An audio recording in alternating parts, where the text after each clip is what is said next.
do terno. E antes eu usava um degradê ainda, né? Cara, agora ele mudou o cabelo, pô, não é mais pique, não. Ficando mais velho. Beleza, pessoal, estamos aqui no mais um Perfil Podcast e hoje a gente está com um convidado bem especial.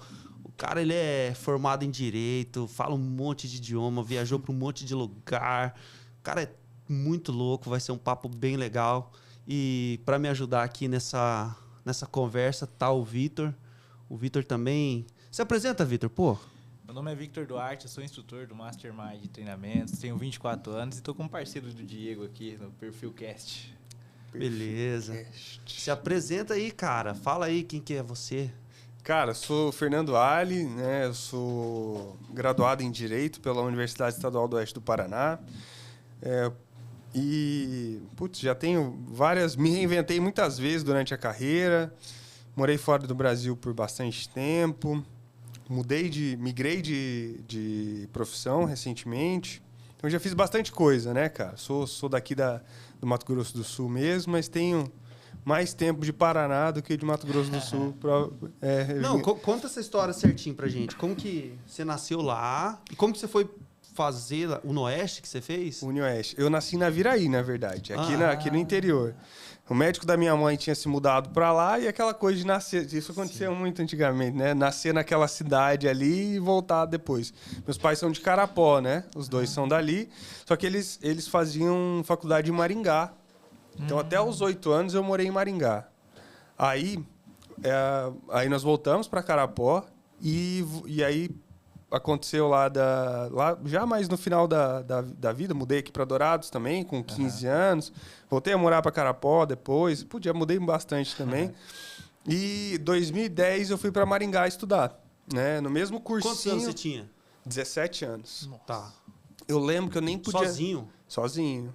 Foi doideira. E eu acho que esse é um dos primeiros pontos de virada da minha vida, assim. Isso é bem interessante. Porque na época, cara, eu confesso para vocês que eu era um péssimo aluno no ensino médio. Eu fui aprender a estudar na faculdade.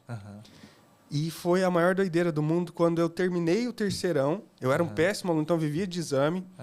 Aí no terceirão eu comecei a dar uma... péssimo aluno. Aí eu dei uma aprumada no terceirão, né? Só que aí terminou o terceirão e eu falei, cara, o que eu faço agora da minha vida? Aí todo mundo tem que fazer vestibular. Eu vou fazer vestibular pra quê? Pra onde?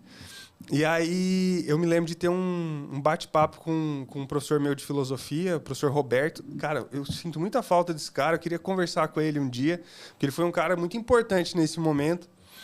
E eu lembro que eu falei pra ele, Roberto, quero estudar fora daqui, quero ir para Maringá, porque meus pais fizeram UEM, Universidade Estadual de Maringá, que é uma referência, né, uma baita de uma universidade.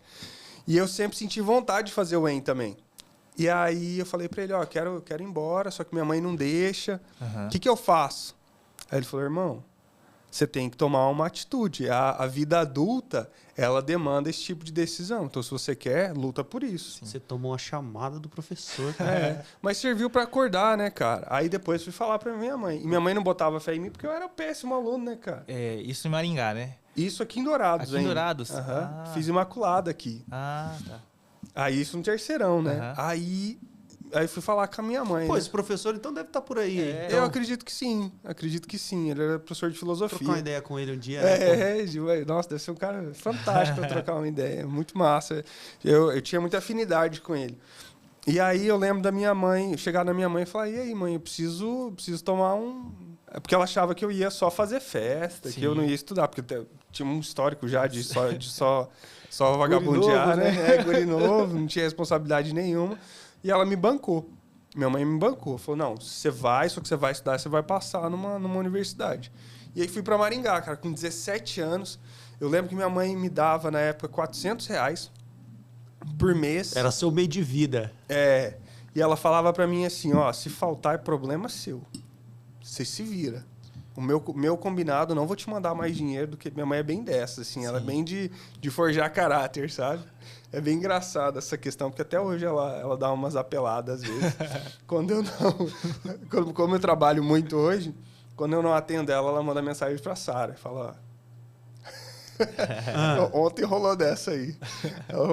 Ela manda, Sara? Não, e minha mãe é assim também. Ela manda umas mensagens assim pra Andressa.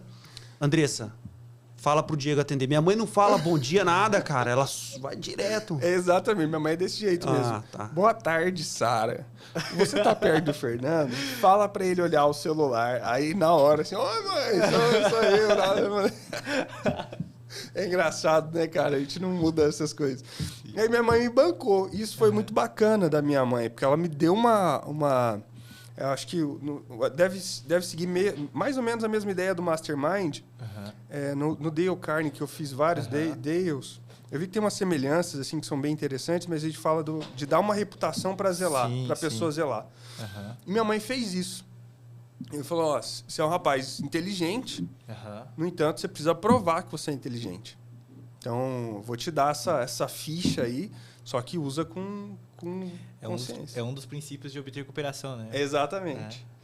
Dar uma reputação para a pessoa zelar. E minha mãe me deu uma reputação para zelar, porque até aquele momento não tinha nenhuma. Noção de administração, de finanças. Aí eu tinha esses R$400 para viver, para fazer tudo. E, cara, para mim foi uma virada de chave, porque eu tive que administrar o meu dinheiro, administrar contas, sair dessa zona de conforto, lidar com a minha própria solidão, porque até então eu tinha rodeado de família, de amigos. Morar sozinho. Irmão, é um desafio para um guri de 17 anos, né? Sim. E aí, depois disso, depois de Maringá, eu passei na UniOeste, que aí já é em Francisco Beltrão, no Paraná, perto de Pato Branco, daí, ali do ladinho.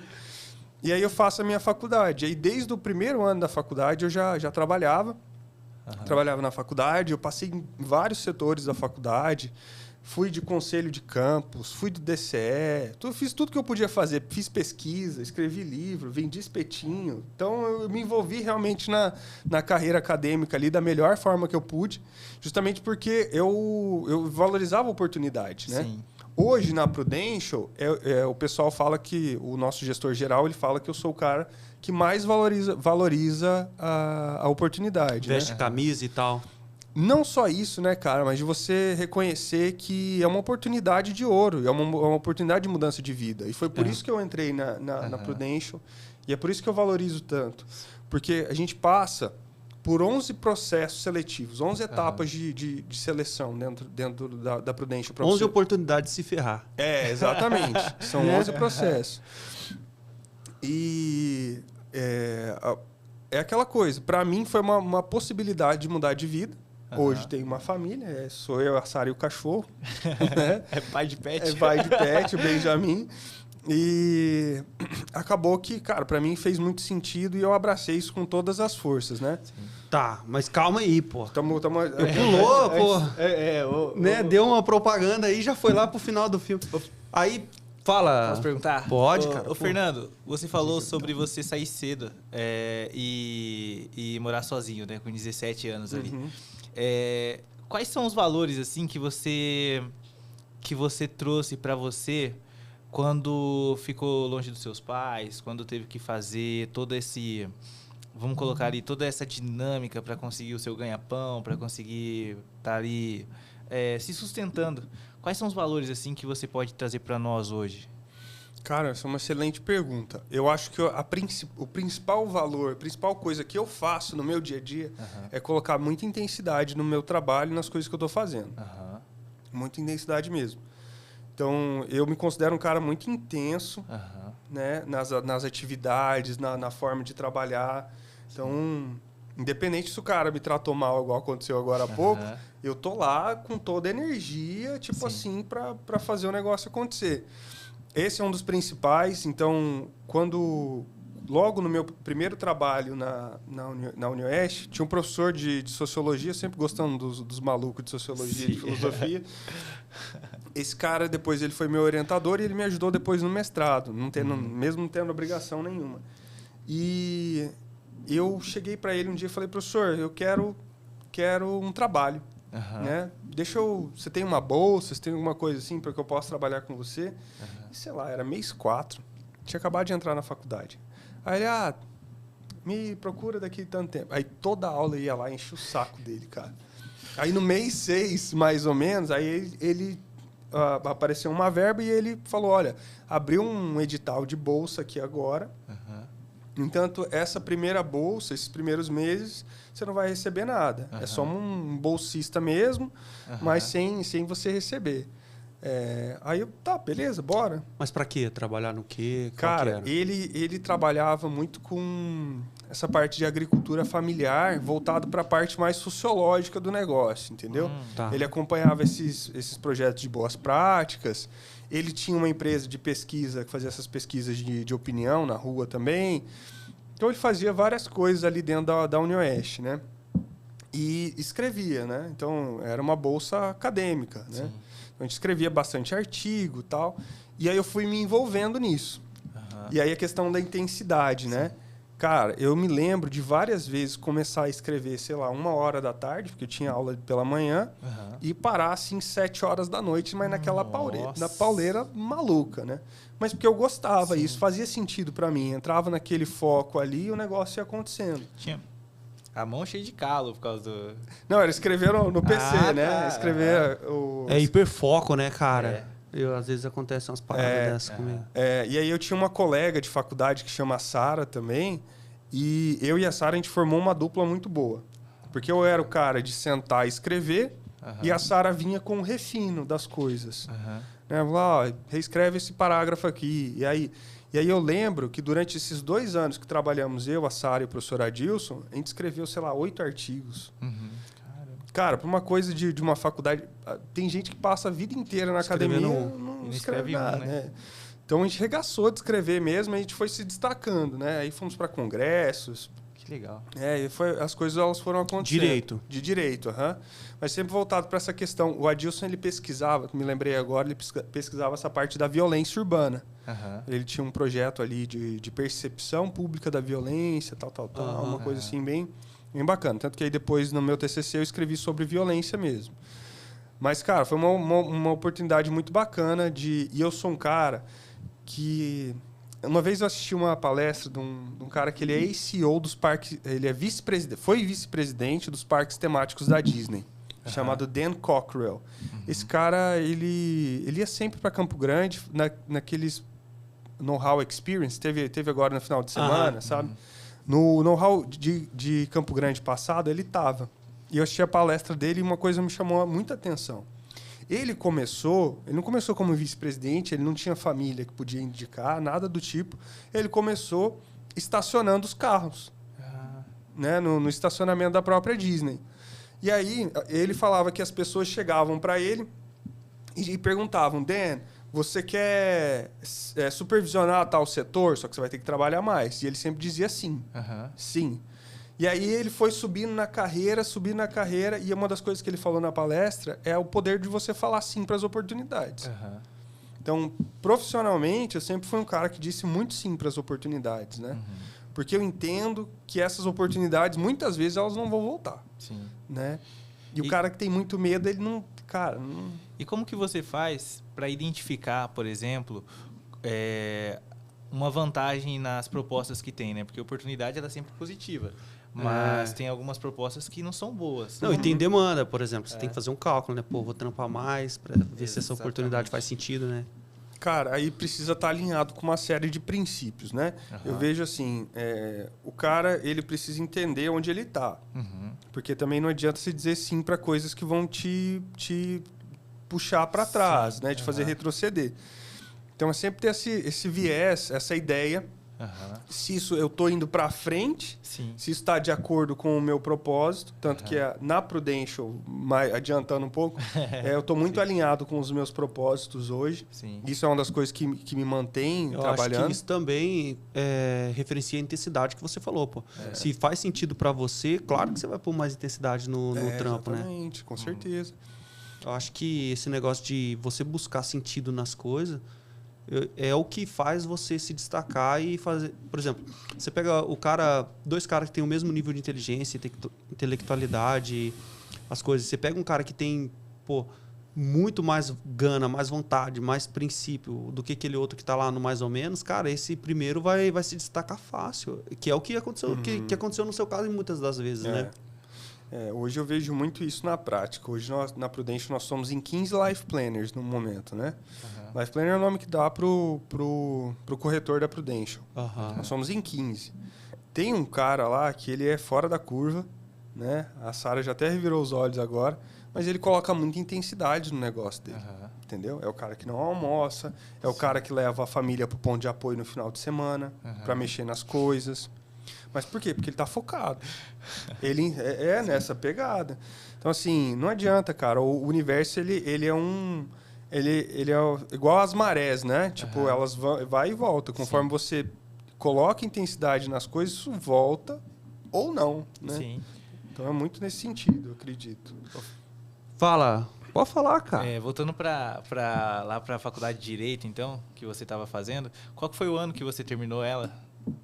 Era para terminar em 2015, só que nós tivemos uma greve absurda lá de 6 meses, que atrasou todo o planejamento. Eu lembro. Foi uma coisa terrível. Aí eu formei em abril de 16, bem no meio do semestre. Assim. E aí você já foi para Prudential ou não? Não, a Prudential é recente, tem 6 meses de Prudential. Tá brincando? É, bem recente. Aí depois disso, cara, depois desses 6 meses, depois de abril de 2016... Eu comecei a me inscrever em vários trabalhos, né? E teve um que me frustrou muito. Que era um trabalho para lidar com licitações, né? E eu fiz a minha OAB nessa parte de licitações, o direito administrativo. Servidor público e tal. E me inscrevi para uma prova dessa que eu gabaritei. Quase passei nesse processo seletivo e tinha uma menina que ela sempre me vencia nos estágios. Nossa. Ela já tinha me passado 2 vezes, ela me passou uma 3ª. E, cara, eu achei tão injusto, porque depois saiu os resultados dela, na prova ela não tinha gabaritado e naquela nota que é subjetiva de entrevista ela passou. Mérito dela, claro. Sim. Só que isso me deu uma frustrada. Aí eu falei, cara, eu preciso fazer alguma coisa diferente. E no folheto da minha geladeira, desde 2016, 2014, mais ou menos, tinha um folheto, na porta da minha geladeira tinha um folheto de um intercâmbio. De uma vizinha minha que tinha feito intercâmbio, eu tinha perguntado para ela qual que era a empresa que ela tinha feito. E aí, eu bem frustrado, eu vim para cá, para o Mato Grosso do Sul, naquele final de semana, muito com a intenção de levantar a grana para fazer um intercâmbio. Aí juntei a grana que eu tinha juntado durante a faculdade, os pais, os avós, juntei essa galera toda. Passou o chapéu mesmo. Eu passei o chapéu e num final de semana eu levantei grana suficiente para ir para Londres. Caramba. Foi assim, na loucura total. E aí, cara, isso foi tipo mês 6. Não, mês 5 mais ou menos. No mês 7 eu já estava embarcado, já estava em Londres. Eu fiquei 7, 8 e 9. Fiquei 3 meses e pouco em Londres. E você falava inglês? Tinha algum conhecimento? Falava, mas é diferente de você praticar, né? Sim. Então, por exemplo, eu tinha feito curso de inglês basicamente a faculdade inteira. Só que aquelas coisas do dia a dia, você não sabe, porque falta prática, né? E lá é inglês britânico? Britânico. Inglês britânico é diferentão, né, cara? E Londres é uma cidade multicultural. Então, tem o cara que é descendente de indianos, por exemplo, com um sotaque indiano falando inglês britânico. Sim. Aí é o inferno, cara. Porque você não entende nada. Você não entende nada. Assim, tinha um supermercado na frente da nossa residência lá. E eles faziam anúncios em indiano, sei lá qual que é, acho que é Índia a língua. Hindi, faziam anúncios em hindi no negócio. Senhora. Então, cara, era absurdo, assim, a diferença cultural, né? Só que eu me apaixonei por Londres. Londres foi uma baita de uma cidade para mim. A qualidade de vida não é tão boa, assim, tendo em vista muito poluído, né, na época que eu fui. Mas você passou perrengue lá ou viveu bem? Passei perrengue. E que legal, pô. É isso que eu queria. Passei perrengue, sempre. Assim, não tinha muita grana para viajar, igual os meus amigos viajavam, então eu ia fazer uma outra viagem perto ali, batidão de trem. R$10.000 deve dar umas 4 libras. Tipo isso. Mas, cara, de ficar doente, fiquei muito doente em Londres. Muito problema de garganta, infecção, porque eu sou alérgico e minha amígdala é grande. Nossa. Então aí infecciona direto. Frio, assim. chove direto lá. E lá o acesso a hospitais, assim, é a mesma coisa ou não? É tudo pago. É bem diferente. É tudo pago, você tem que pagar tudo, né? Aí tem uns programas do governo lá, mas a gente foi com seguro-saúde, né? Seguro-viagem. Aí pelo menos é mais tranquilo. Então, cara, Londres foi bacana nesse sentido. Tive alguns momentos difíceis em Londres, principalmente por causa do clima. Né? Quantos anos você tinha?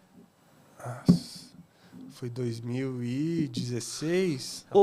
Cara, casaquinho brasileiro não serve lá não, cara. 23, 24 anos, mais ou menos. Imagina nessa idade, você terminando a faculdade e indo para um outro país, uma outra moeda, com tudo diferente. Não é para qualquer um, Fernando. No começo, porque assim, as moedas são todas diferentes, elas têm tamanhos diferentes e tal. Sim. Então, a moeda menor é a moeda de um pound, né? De 1 libra. Uhum. Só que ela é a menor de todas, ela só é mais pesada. E aí aquela coisa, pô, você chega com um bolo de moeda que te dão, você não sabe quanto que vale aquelas, pô, não tem número nas moedas. Nossa, e aí? Dá pra colocar aí? Dá pra colocar aí a moeda de 1 pound? Você consegue achar aí? De 1 libra. E aí você chegava pro caixa com a mão estendida, cheia de moeda, falando assim, cara... Conta isso, me ajuda, que eu não sei né? de qual que é, não. Me salva. Com aquele inglês lá, da escola. Isso acontecia demais, cara. Demais. Essa coisa de parecer um mendigo, assim. Conta lá, vai, filho. Preciso comprar um negócio aí, e aí? Vê aí Só que em é. Londres, cara, muita coisa me chamou a atenção. Por exemplo, o Museu Britânico, o British Museum, a escola que eu estudava, ela ficava do lado do British Museum e a gente via os fundos do museu, que é um dos museus assim mais top do mundo em relação Acervo e tal. A questão egípcio e tal. É uma coisa que você... Cara, é absurdo. O British Museum é um universo à parte. Que legal. Tanto que tem algumas demonstrações durante alguns dias. Olha lá. Ó, tá vendo que ela não tem numeração? Ó, de 1 pound, que é essa aqui. Essa aqui? Ela só tá escrito 1 pound, só isso. Né? Aí essa aqui, 10, não? 5.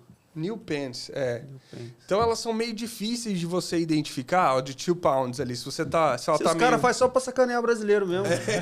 Certeza. Algumas têm a foto da rainha e tal, é uma doideira.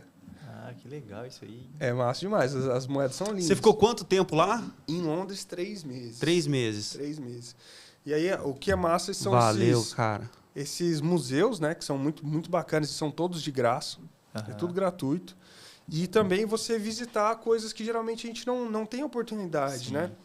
Por exemplo, cara, eu me apaixonei na Escócia. A Escócia é um dos lugares que tem em meu coração até hoje. Sou louco para... Os caras usam saia lá. O kiltzinho. Kilt, né, cara? Não é saia, não. É engraçada a sensação de você chegar, por exemplo, em Edimburgo, né? Que é uma cidade linda, parece uma cidade medieval, assim. Sim.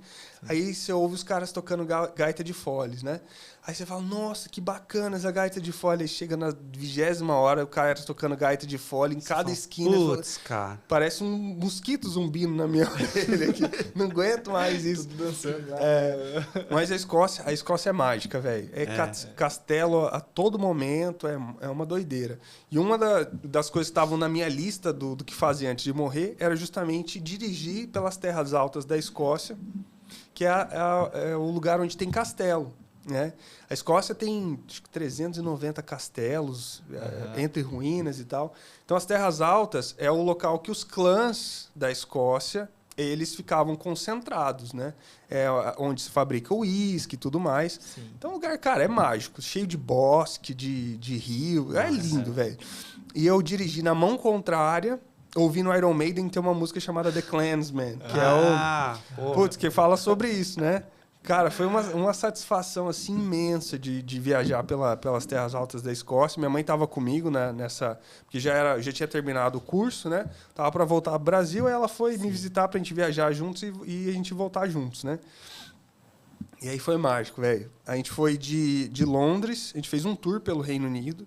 A gente foi para Londres, Bath, que é uma cidade que tem ruínas romanas ali, que é perto de onde fica Stonehenge, aquelas pedras misteriosas. Do ZT lá, pô. Exatamente, que ninguém sabe como que aquele negócio foi parar lá.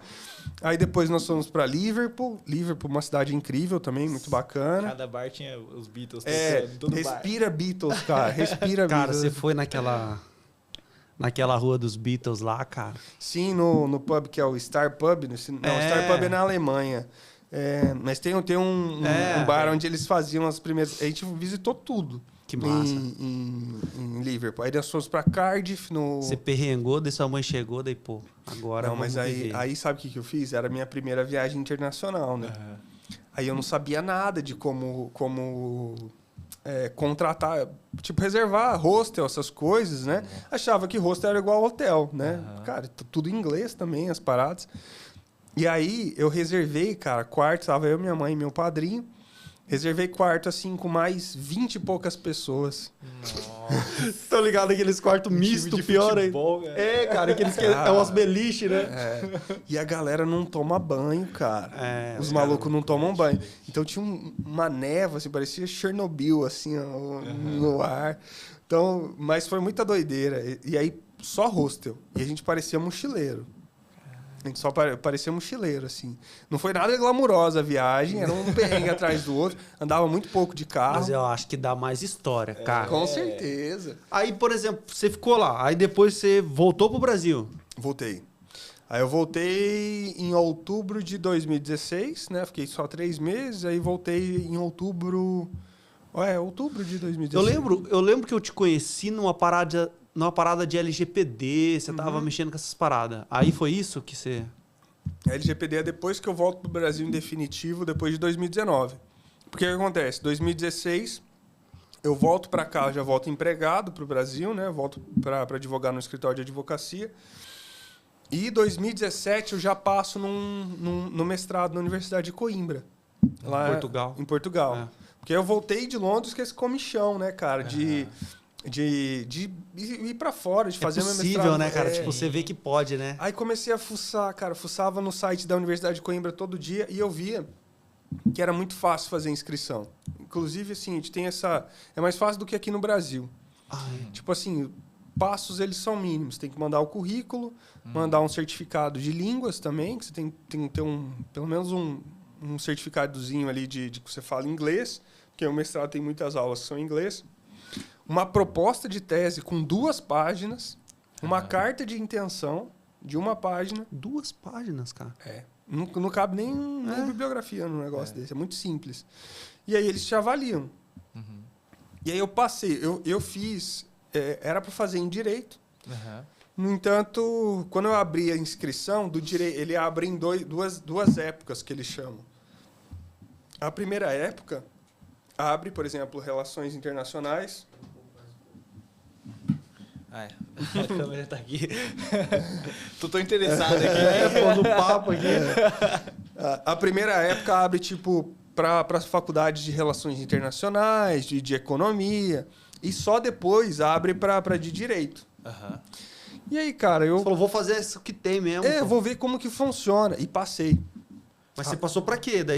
Para relações internacionais. Caramba. Que massa. Não passei pro direito. Nem me inscrevi pro direito.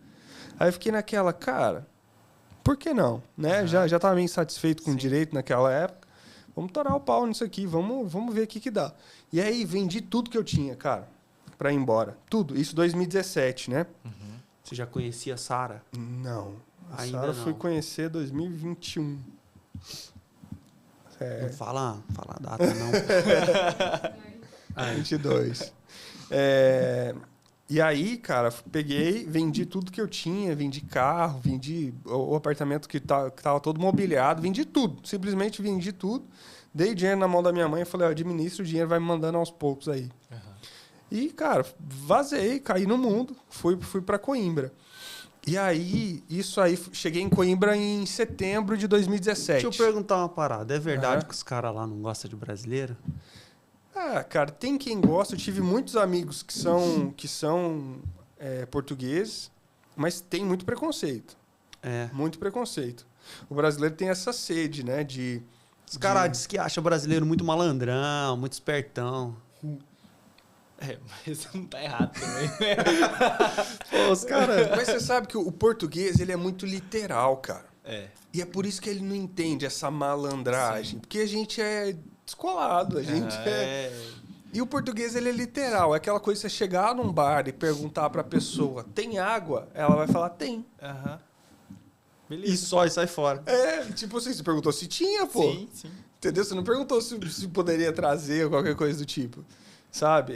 Então eles são muito literais, enquanto a gente não. A gente é muito o oposto. Não sei nem qual que é a palavra pra isso.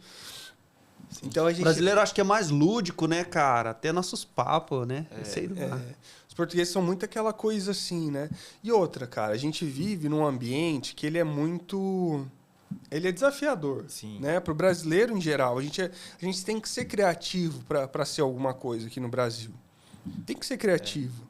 Né? Então, é aquela coisa. A gente vai inventando formas diferentes de negócio, de se relacionar, de fazer as coisas acontecer. O português não, cara. O português parece assim... A minha impressão, tá, pessoal? É que ele teve uma vida muito confortável. Sim. Porque, assim, tá vivendo desde 2008, que foi a última crise que eles tiveram, tá vivendo um período muito bom de vida. Então, os portugueses que eram meus amigos, por exemplo, eu sentia que... Aquela coisa, cara, se eu não... Ele já tava vivendo bem, né? Sim. Exatamente. Então, aquela coisa... E o europeu, ele tem muito disso. Ele quer experiências. Ele não quer patrimônio.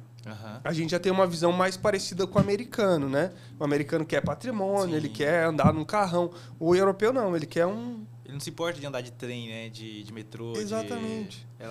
Que visão diferente, né? É muito diferente. Lá eles valorizam muito, eu tenho primos que moram na Europa, eles valorizam muito levar o filho na escola de bicicleta, por exemplo. Ô, Pique, senta aqui, cara, ó. Pode ser, cara, pode ser. Você tá todo bonitão, arrumou o cabelo aí. Aí. Ficou melhor aí, carioca? Boa. Então rola muito disso. Eu acho, cara, a minha impressão, o que eu tenho de impressão em relação a essa questão da experiência, de valorizar a experiência ao invés do material, é por conta das guerras, principalmente. Você imagina um cara que, por exemplo, durante a Segunda Guerra Mundial, durante os conflitos que o pessoal teve, de você ter que entrar num abrigo antibomba, né, deixar a sua casa ali, seu carro, e você não saber se aquilo vai existir depois. Então você acaba ficando meio desapegado dessas coisas que são materiais e acaba valorizando as experiências.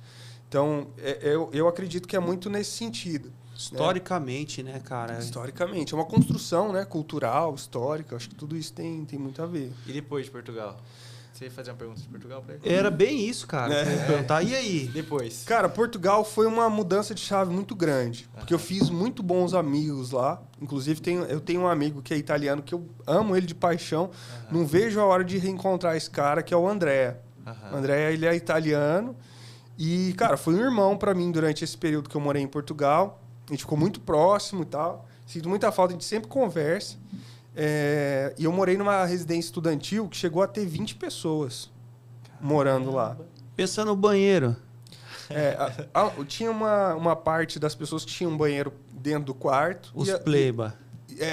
Pagava caro no negócio e a gente que dividia o banheiro. Era um caos, velho. Mas, assim, o inglês voou. Então, hoje eu consigo dar uma palestra em inglês tranquilamente, né? Porque aí você acorda e vai dormir falando inglês. Aí você aprende aqueles detalhes da vida. Como que se fala uma panela, como que se fala para cozinhar. Esses termos assim do dia a dia que muitas vezes a gente não está atento a isso, né? Falar ideia mais complexa, essas coisas do tipo. Então isso para mim foi muito bacana. E durante o mestrado, a importância das conexões, né? Sim. Durante o meu mestrado, eu fiz amizade com uma menina chamada Bruna, que é portuguesa. E ela trabalhava... Ela trabalhava no Ministério dos Negócios Estrangeiros, que é o equivalente ao nosso Ministério das Relações Exteriores aqui. Que lida com essa relação entre países, emite passaportes, essas coisas todas. E, cara, quando eu me inscrevi pro trabalho na ONU, né, já no final do meu ano em Portugal, porque o mestrado em Portugal ele funciona da seguinte forma. São 2 semestres, quer dizer, 1 ano, 2 semestres de aula. Você tem aula, que você vai apresentar trabalho, que você vai fazer projetos, tal. E 2 semestres você fazendo estágios profissionais ou escrevendo a sua dissertação. E aí, essa menina, essa minha amiga, ela se inscreveu para a Colômbia e eu me inscrevi. Eu até lembro, cara, lembro de exatamente onde eu estava sentado fazendo essa inscrição. Estava fazendo a inscrição e eu não queria sair da Europa, né? Não tinha vontade. A menina foi para Colômbia, cara. Experiências, né? Experiências, justamente. Porque ela já conhecia a Europa. Sim. E ela vem de origem angolana, né? Queria pegar, tipo... Então ela tem essa questão mais... Um outro... Não é aquele viés muito... O propósito era outro. A propósito era outro, exatamente. E tal. Então, ela foi trabalhar na Colômbia e eu fui para Nova York. E quando eu estava fazendo a inscrição, como eu não queria sair da Europa, a minha primeira opção era a ONU em Genebra. Suíça, né? Suíça, na Genebra. Que é uma ONU mais voltada para direitos humanos. A segunda opção era ir para a Irlanda. E a terceira opção era os Estados Unidos, em Nova York. E aí, cara, eu escrevi, coloquei essas 3 opções e falei, irmão, alguma coisa deu na minha cabeça que eu troquei. Coloquei a ONU em Nova York, que era a mais difícil, em primeiro lugar. E, cara, passei em primeiro do país. Nossa. Pra ir pra Nova York. Teve que ir, pô. Aí tive que ir. Aí o que aconteceu? Por que eu falei da Bruna? A Bruna trabalhava no MENEC, a gente chama, né? No Ministério dos Negócios Estrangeiros. E como eu sou brasileiro, não tenho nacionalidade ainda, o governo português não queria emitir uma carta dizendo que eu estava indo a serviço deles. Sim. Porque eles, segundo eles não fazem favores para estrangeiros. Basicamente, isso foi o termo que eles usaram. E aí, cara, durante 3 meses, praticamente, eu fiquei nesse impasse com o Mené. Eu precisava do... Pô, os caras não queriam assinar um papel, meu? Porque eu ia trabalhar para eles ainda, olha só que doideira. E aí, tinha que mandar essa carta e eles não queriam, cara. Aí a questão das conexões, né? Aí um dia eu cheguei pra Bruna, falei, Bruna, pelo amor de Deus, cara, o que eu faço, né? A gente tava sempre junto estudando, nós tínhamos um grupo de amigos. Aí ela falou, eu acho que eu conheço a senhora que emite essas cartas, trabalha do meu lado. Vou falar com ela. Cara, uma semana depois, a carta tava na minha mão. A minha é de um outro brasileiro que tava indo comigo também, o Pedro. Era só trocar uma ideia com a tiazinha. Cara, a importância de você ter bons contatos, de bons relacionamentos. Aí eles emitiram, eu tirei o visto diplomático, e aí fui para os Estados Unidos. O meu voo foi de Lisboa para Nova York. Diz que está até na mesma latitude do gráfico, né? Do gráfico, não, do mapa, né? Você nem quis saber de Brasil, cara. Foi direto. Fui direto. Não, fazia tempo que eu não vinha. E aí, cara, fui para Nova York. Durante esse período, esses 6 meses do meu mestrado, 6 últimos meses, o segundo semestre, eu comecei a trabalhar como garçom, né? Porque aí o dinheiro já estava acabando, não queria depender que me mandassem dinheiro. Comecei a trabalhar de garçom, de barista. Então, aí me regacei de trabalhar também, né? Acho que foi um momento de muita aprendizagem nesse sentido também. Nunca trabalhei tanto. Não é uma grana legal ou não? Não, por hora, né? Fui explorado pra cacete, inclusive. Fui explorado, velho. O garçom que lava prato, limpa o chão, lava copo, troca... Nossa, cara, e é mal pago ainda. E aí eu falo que o empresário português, ele é muito pior que o empresário brasileiro. O inglês, o americano? Não, o empresário português. Português? Ah, é? É muito pior do que o brasileiro. Porque a gente tem uma visão da Europa de que na Europa tudo é moderno. Não é assim.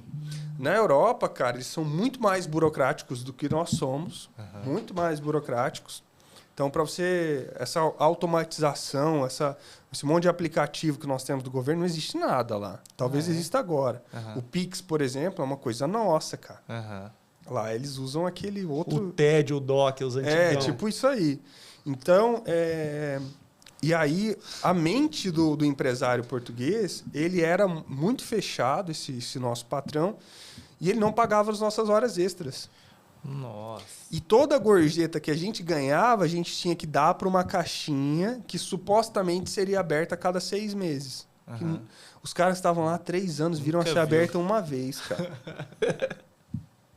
Mas isso foi na Europa. E lá nos Estados Unidos, era mais de boa? Aí o que acontece? Aí depois juntei uma grana e fui para os Estados Unidos, né?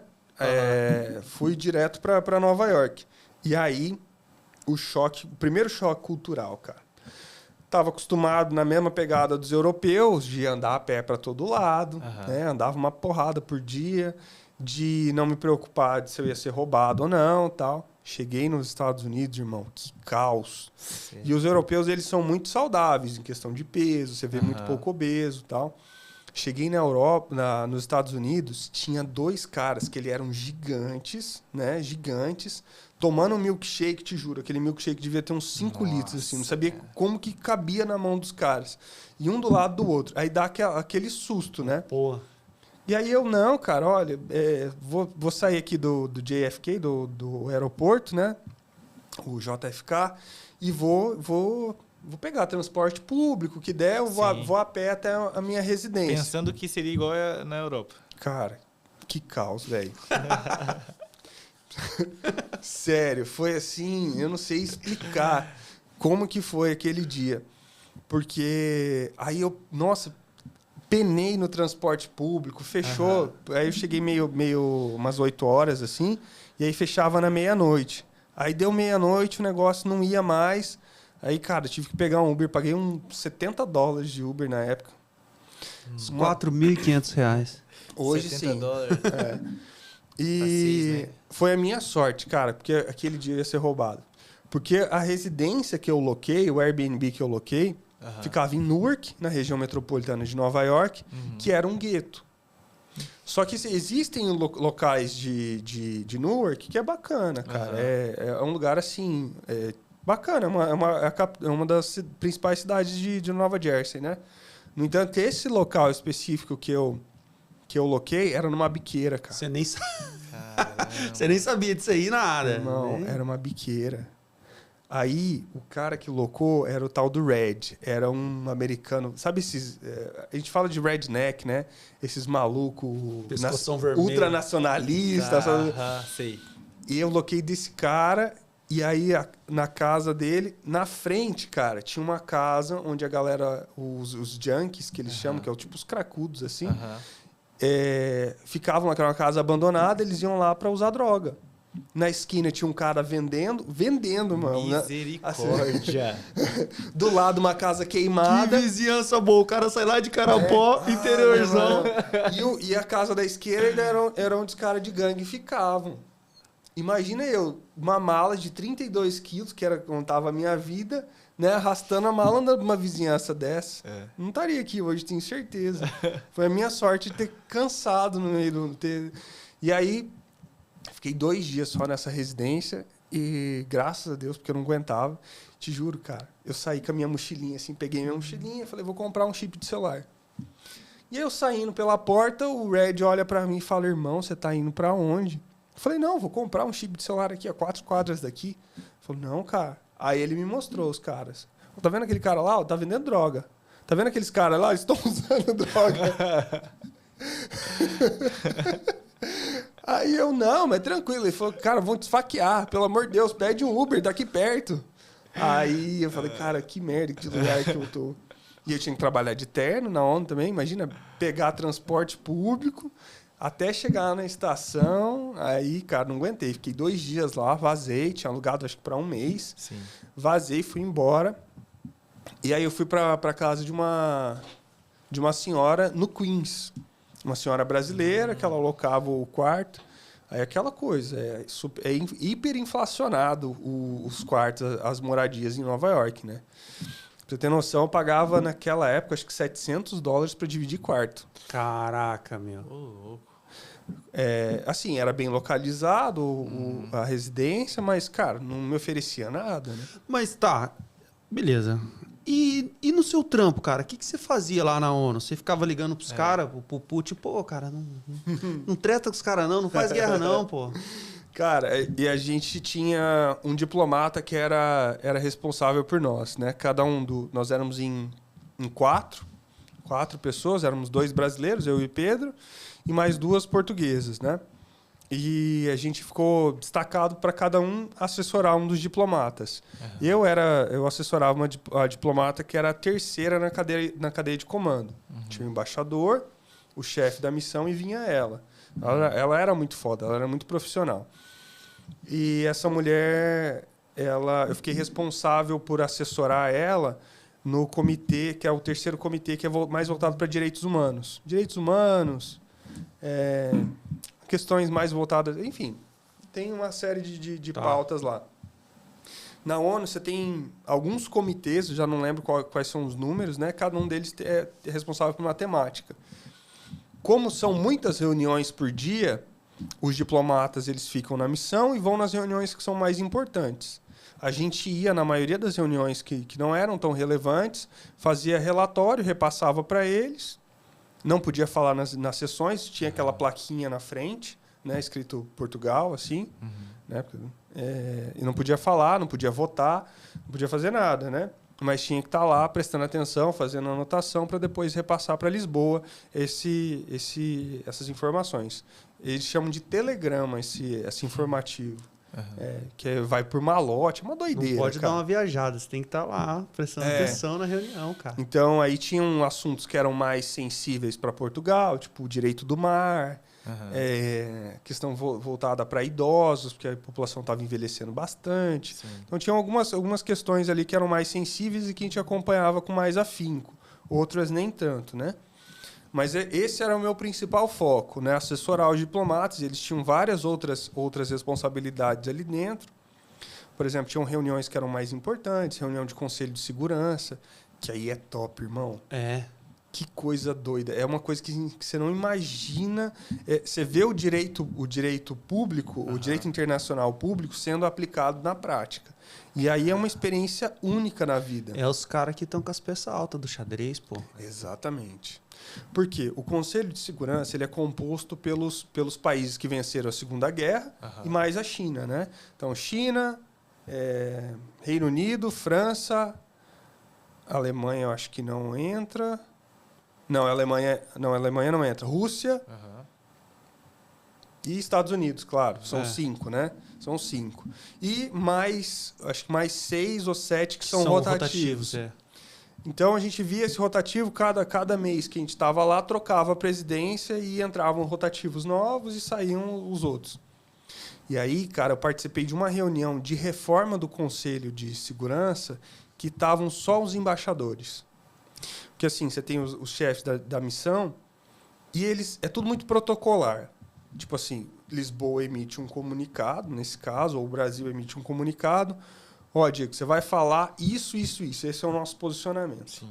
Cara, se fugiu do script, você pode ser responsabilizado por isso. Né? Fugiu daquele viés ali, até porque você está posicionando internacionalmente um país. Sim, então é muito sério. Né? E aí... Nessa reunião especificamente, os embaixadores, que são os chefes, os caras que estão ligados diretamente à presidência dos países, eles estavam dando o parecer deles sobre a reforma do Conselho de Segurança. Claro, muito embasado pelo posicionamento do país, mas fugindo um pouco do script. E isso foi uma coisa... Eu tava deleitado, assim, ó. Tava tendo um treco. É que você viu uma coisa que um cara normal não vê, cara. Não. Você estava vendo a máquina funcionando por dentro. Tipo, quando a gente fala de relações internacionais, o que a gente sabe é o que sai na mídia. O que sai na mídia é filtrado umas 15 vezes até chegar a gente. Você tava lá, né, cara? Com certeza. Você viu os caras brigando entre eles, defendendo seus objetivos diretamente. Sim. Nessa época, cara, tava bem recente a briga da Rússia com a Ucrânia. Então, a Rússia tinha recentemente anexado a Crimeia. A Rússia estava se achando. E, cara, é interessante de ver o posicionamento dos países. Eu, como sou uma pessoa observadora, eu comecei a observar como que cada país se portava. Porque isso demonstra muito da cultura e muito do posicionamento dele frente aos outros, né? O que me chamou a atenção? A Rússia era aquela coisa assim, por exemplo, estavam falando sobre empoderamento feminino. Equiparação salarial entre homens e mulheres. Aí eles convidam um cara que faz um estudo, né, em cima disso, falando dos benefícios e dos malefícios, por exemplo, dos prós e contras de uma reforma desse tipo. Ele mostra números e os países discursam em cima disso aí. Se concordam ou não. Tipo assim. Né? Tá. E aí, cara, a Rússia era sempre assim. Não, beleza, a gente concorda com o empoderamento feminino, a gente concorda com a equiparação salarial, mas aí vinha. E aí regaçava a galera. Caramba. Era muito doido, velho, de ver. Aí eu brincava que porque os russos eram os únicos que não tinham estagiários. Justamente para evitar vazamento de informação. Até os Estados Unidos tinham alguns estagiários ali. mas para evitar vazamento de informação, para evitar essas coisas. Eram os caras mesmo? Eles são só eles. E eu brincava que... Lembra da marcha imperial do Darth Vader, assim? Eram os caras chegando. Cara, parecia aqueles caras que pesavam o ambiente, assim, quando os russos entravam. E eles entravam sempre para arregaçar, para arrumar briga com alguém, né? Caraca, era muito doido, cara. E os brasileiros, como se comportavam em relação a isso? Cara, o brasileiro... Os caras amam os brasileiros, obrigado, né? Vitor. Obrigado por essa pergunta, porque ela é um dos pontos mais interessantes que eu vivi lá. Eu peguei a mudança de governo do Temer pro Bolsonaro. Tá. Então, bem naquela transição ali de 17 para 18. Isso. 17 para 18. Isso mesmo. Então, durante o Michel Temer, o Brasil sempre teve um posicionamento de soft skills. Já ouviram falar da soft skills? Sim, eu pô. não. Eu acho que até o público não. O hard skill é o cara, tipo, saber fazer uma conta de matemática. O soft skill é o cara ser legal com você ao ponto de te ensinar. Entendi. Talvez é isso. Né? Então, é mais ou menos essa ideia. É aquela ideia de você ser maleável e influenciar as pessoas. É muito o que o Mastermind, que o Dale Carnegie propõe, né? De você influenciar as pessoas pela... Tem uma personalidade agradável. Exatamente. Isso é uma soft skill. O brasileiro sempre, desde de Rui Barbosa, lá do Barão do Rio Branco, desses caras que são históricos aí na diplomacia brasileira, sempre foi conhecido pelas soft skills. Então, a gente sempre era o cara a nação que intermediava as coisas. Tinha aquele cara, né, que teve o filme dele, pô. Celso Amorim. Isso. Celso Amorim? Não. Tinha esse também, e tinha um cara que o sobrenome dele era Aranha. Eu sei qual cara que é. Que acabou falecendo num atentado. Não é um atentado, mas num bombardeio, né? Esse cara aí. Exatamente. Então o brasileiro sempre levou muito em conta esses soft skills. Sempre foi muito bom nisso, cara. Então, porque a gente não tem guerra com ninguém, mas a gente consegue intermediar bem essas coisas, né? E da noite pro dia, cara, com o governo Bolsonaro, porque o Bolsonaro, aqui, sem posicionamento político, ele veio romper uma linha de loucura, cara, multilateralismo. Como que funciona? Até o Temer, né? Se preocupava muito em você ter as nações trabalhando em prol de um objetivo maior, que é o bem do mundo, tá? Essas coisas todas. Da noite pro dia, o Bolsonaro vem e rompe com isso. E ele rompe, cara, e vem um outro viés, que é o olavismo, que é do Olavo de Carvalho, que já propõe um rompimento com o multilateralismo. E eu vi isso na prática. Isso foi muito doido de ver, cara. Por quê? O nosso papel do Brasil era sempre intermediar. E aí, eu participei de uma votação, nessa eu pude votar, né, de acordo com o que Portugal tinha me passado. Era uma resolução, a Assembleia Geral ela passa uma resolução e os países que estão envolvidos naquela resolução têm que chegar num consenso que agrade todo mundo. Então, assim, é a mesma coisa de a gente fazer um texto, nós três temos pontos de vista controversos, né, diversos, e a gente tem que convergir isso no mesmo texto. Cada um quer ir num bar... E nós temos que ir os três no mesmo bar. Exatamente. Irmão, é um negócio muito difícil de fazer, né? Difícil. E aí, eu lembro que essa reunião foi no início de janeiro já. E bem na época que mudou o posicionamento aí do Itamaraty. E o diplomata brasileiro, ele não sabia que eu era brasileiro, porque eu estava falando inglês, né? E trabalhando para Portugal. Então, eu lembro que ele abriu o MacBook dele assim... e pediu a palavra durante a votação dessa resolução, que era uma resolução bobinha, por dizer assim, que falava sobre...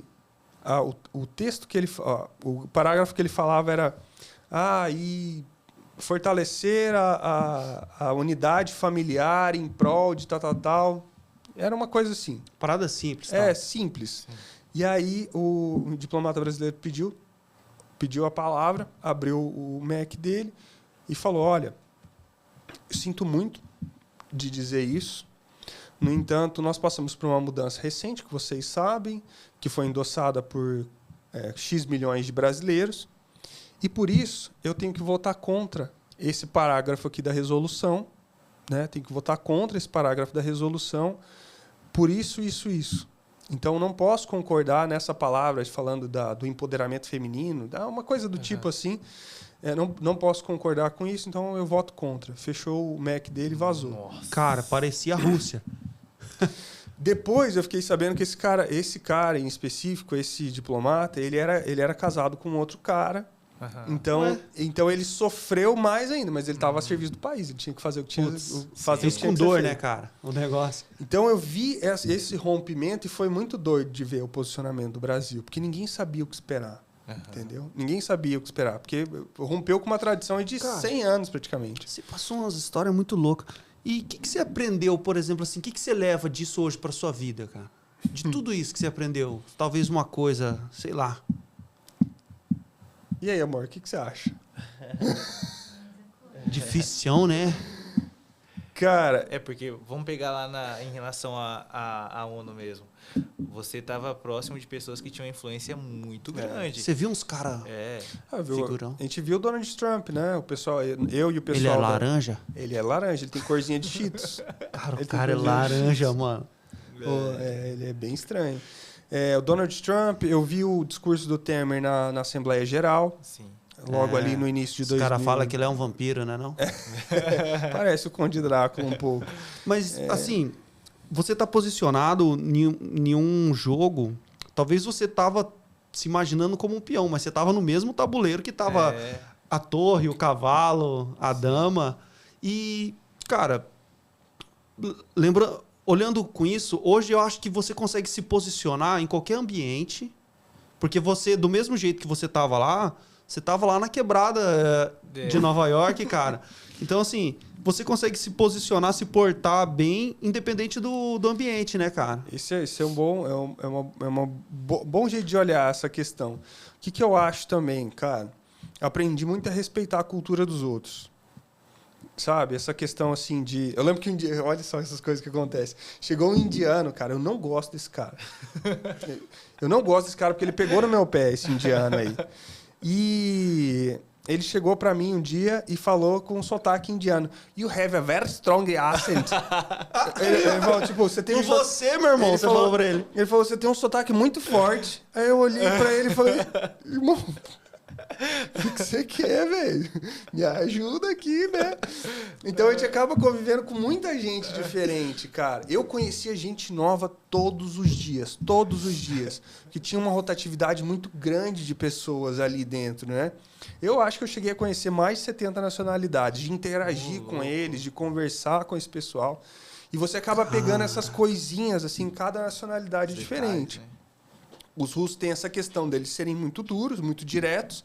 Mas, por exemplo, os chineses, cara, fiquei admirado com os chineses, o posicionamento e o profissionalismo que eles têm. Sim. Por quê? Quando a gente fala, por exemplo, do Brasil, a gente fala sempre nós. Né? Sim. Nós. Por quê? A gente se sente... Parte daquilo tudo. Parte integrante daquilo ali. Os chineses, eles falam China.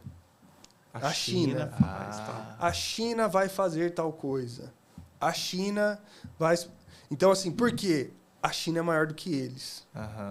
Claro, eles vivem num contexto que é um contexto ditatorial, não é uma democracia. Há muito tempo, né?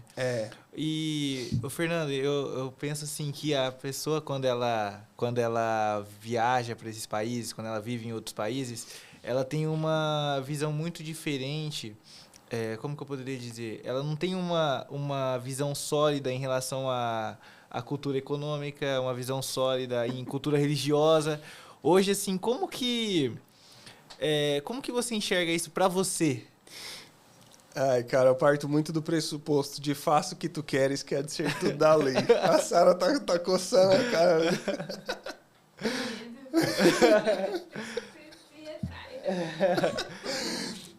Cara, eu acho assim, fazer o que você quer desde que você entenda as consequências disso e que isso não prejudique outra pessoa. Sim. Então, questão assim, a gente é muito aberto nessas questões, né? Tudo que é muito engessado, hoje já não me serve mais. Esses dogmas, essas verdades, entre aspas, que são muito, muito estáticas, isso hoje não me pega mais, porque eu entendo que são visões diferentes. Sim. Como que eu vou chegar para um cara que é budista e falar que a visão dele de vida tá errada? Da mesma forma que eu não quero, eu se for cristão, não quero que alguém chegue e fale para mim que eu tô errado. Sim. Até porque cada um tem a sua verdade. Tem que rolar um respeito, né, cara? Pô. É mais do que respeito. É você... E não é empatia também. É você ter essa noção de que o outro vai contribuir com você. Eu fiz uma entrevista recentemente com um cara. O cara virou até meu cliente, né? Uhum. Fui entregar a apólice dele. Pô, um cara fantástico. Fantástico mesmo. Tem um baita de um projeto lá em Campo Grande de fazenda urbana. Um cara assim que se conectou muito bem. E esse cara, ele chegou para mim e falou: irmão, eu te ouvi a primeira vez porque eu gosto de conhecer coisas novas. Sim. E ele falou, e essa frase dele me marcou muito: em hipótese alguma, eu não vou aprender alguma coisa. Então, por isso que eu preciso me colocar na experiência. Porque se essa coisa não servir para mim, quer dizer, da mesma forma, que eu aprendi alguma coisa. Sim. Mesmo que eu não vou usar na minha vida. Uhum. E esse é o principal ponto que eu vejo do empresário de sucesso. Sim. O empresário de sucesso pode não interessar para ele o negócio, mas ele vai lá, ele vai te ouvir. Uhum. E ele vai falar: não, cara, beleza, olha, infelizmente eu tô buscando outra coisa, né? Mas é o cara que vai ouvir. Sim. E isso faz muito sentido para mim hoje, entendeu? Sim. Essa questão. E aí a gente volta lá na questão do sim do Dan Cockrell, né? Uhum. Então, o cara que está falando sim para as coisas, ele está se abrindo para novos aprendizados. Sim. Por mais que ele não vá utilizar isso. E por exemplo assim, pô, você chegou e você teve toda essa experiência, você chegou no Brasil, falou: vou advogar, vou mexer com LGPD e tal. Aí, você tá num ramo totalmente diferente. E você meio não, né? 100% que se encontrou nesse negócio. Como que você enxerga isso, essa mudança? Tipo, porque, pô, eu não sei se você usa muito direito pro que você faz hoje, cara. Muito pouco. Como que você enxerga essa mudança aí, cara? Antes de responder, eu preciso ir ao banheiro. Vai lá. Dá licença, deixa eu ir ao banheiro, rapidão. Ô, Vitor, vamos ficar conversando aqui, cara. Sabe por quê? Perdão, hein, carioca. Você tá curtindo o papo, carioca? Cara, tá muito maneiro. Que bom, cara. Ô Vitor, sabe o que eu acho, cara? Eu acho que quando você conhece outras culturas, você começa, tipo assim, ser menos bairrista e enxergar mais de fora. Por exemplo, pô, eu sou brasileiro, o Brasil é legal, minha galera daqui e tal. Uhum. Mas eu sei que, pô, lá na Irlanda tem um troço mais legal. Não, e não é por causa disso que eu vou deixar de amar o Brasil, achar legal, sei lá. Você tem a visão, um outro ponto de vista da mesma coisa. É aquele famoso 6 e 9, né? Que tem muito... um olha para um lado pro outro. Então, quando você experimenta outras culturas, outros hábitos, outras maneiras de viver, aí fica muito diferente mesmo. E eu acredito que essa experiência, entender essa experiência que o Fernando passou, é algo assim muito rico, né? Algo muito legal. Porque hoje no Brasil é assim, você é muito... É dual que fala? Que é muito ou direita ou esquerda. Ou é preto ou é branco. Então, assim, não tem... Polarizado, né? É polarizado. É polarizado, isso. Então, assim, é muito um ou outro. E quando você olha de outros pontos de vista... Às vezes o cara é legal, né, cara? Só pensa diferente de você. Pô, eu vi ele contando aí a história, cara. Ele falou que... eu era mó perrengado. Eu nasci... Eu sou de Maracaju, né? Quando eu vim pra cá, eu arrumei eu trampava e eu ganhava 375 conto. Trampava no supermercado. Aí eu fiz a prova pra fazer um estágio que eu ganhava muito mais, ganhava 550 conto. Já quase dobrou, né? Ui! Só que daí eu tive que vir morar em Dourados. Uhum. Sabe quanto que era meu aluguel? 500 conto. Nossa. Eu tinha 50 pra passar o mês. Pra passar pra comer, né? Mas eu ganhava uma marmita. Ganhava uma marmita. Então eu tinha 50 conto pra comprar. Mas almoço e janta ou não? Não, eu comia metade no almoço e metade na janta. Não é simples, né? Não é fácil do brasileiro. E não morri não, cara. O Fernando não morreu. Essas coisas eu acho que deixa a gente mais casca grossa, cara. Deixa. E eu acredito que falta isso na grande maioria das pessoas, assim.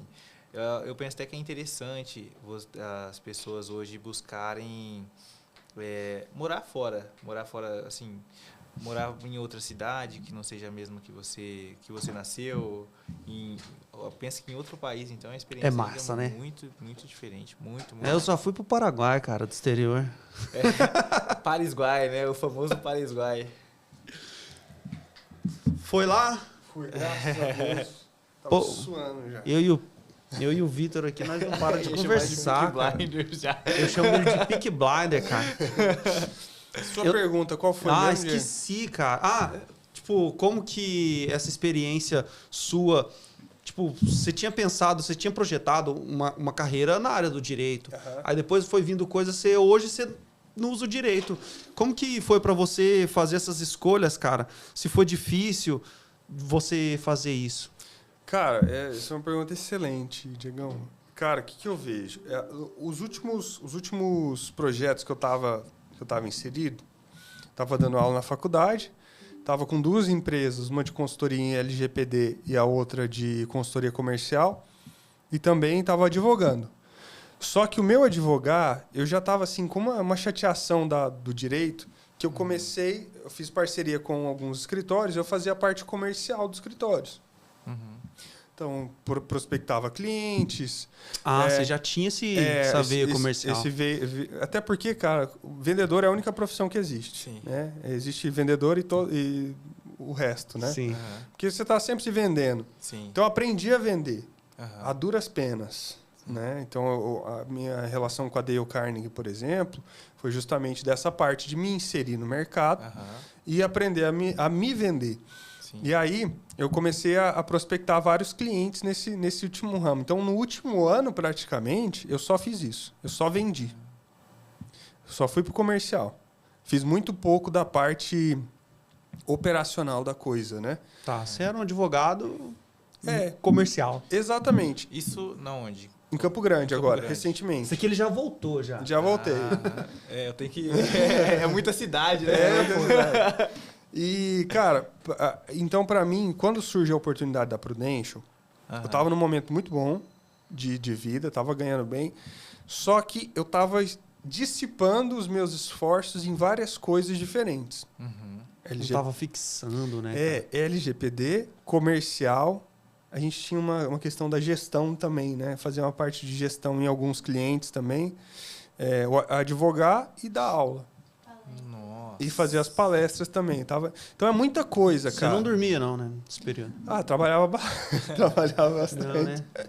Chegava em casa maluco, cara. Quando eu tô cansado demais, funciona meio neurônio só. E ele tá... Isso acontece comigo.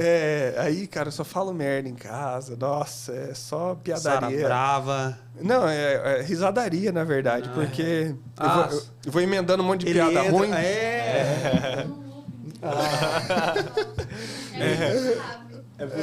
Buscando a válvula de escape, Você gosta né, pra sair daquele... dessa personalidade. Ela adora. Mas aí... Então, o que eu senti? Cara, quando você tá com as suas energias muito dissipadas, com muitos projetos diferentes, você é um só. Né? Chega um momento que você precisa decidir, você precisa focar, porque no máximo você vai ser bom em alguma dessas coisas. Nunca excelente. E isso me pegou muito, cara. A oportunidade de focar em um produto só, em uma empresa só, num projeto, e que vai me dar uma rentabilidade maior do que eu estava tendo. E como que você escolheu assim a Prudential dentro dessas aí, quando você parou ali para analisar elas? A Prudential me escolheu no final das contas. Né?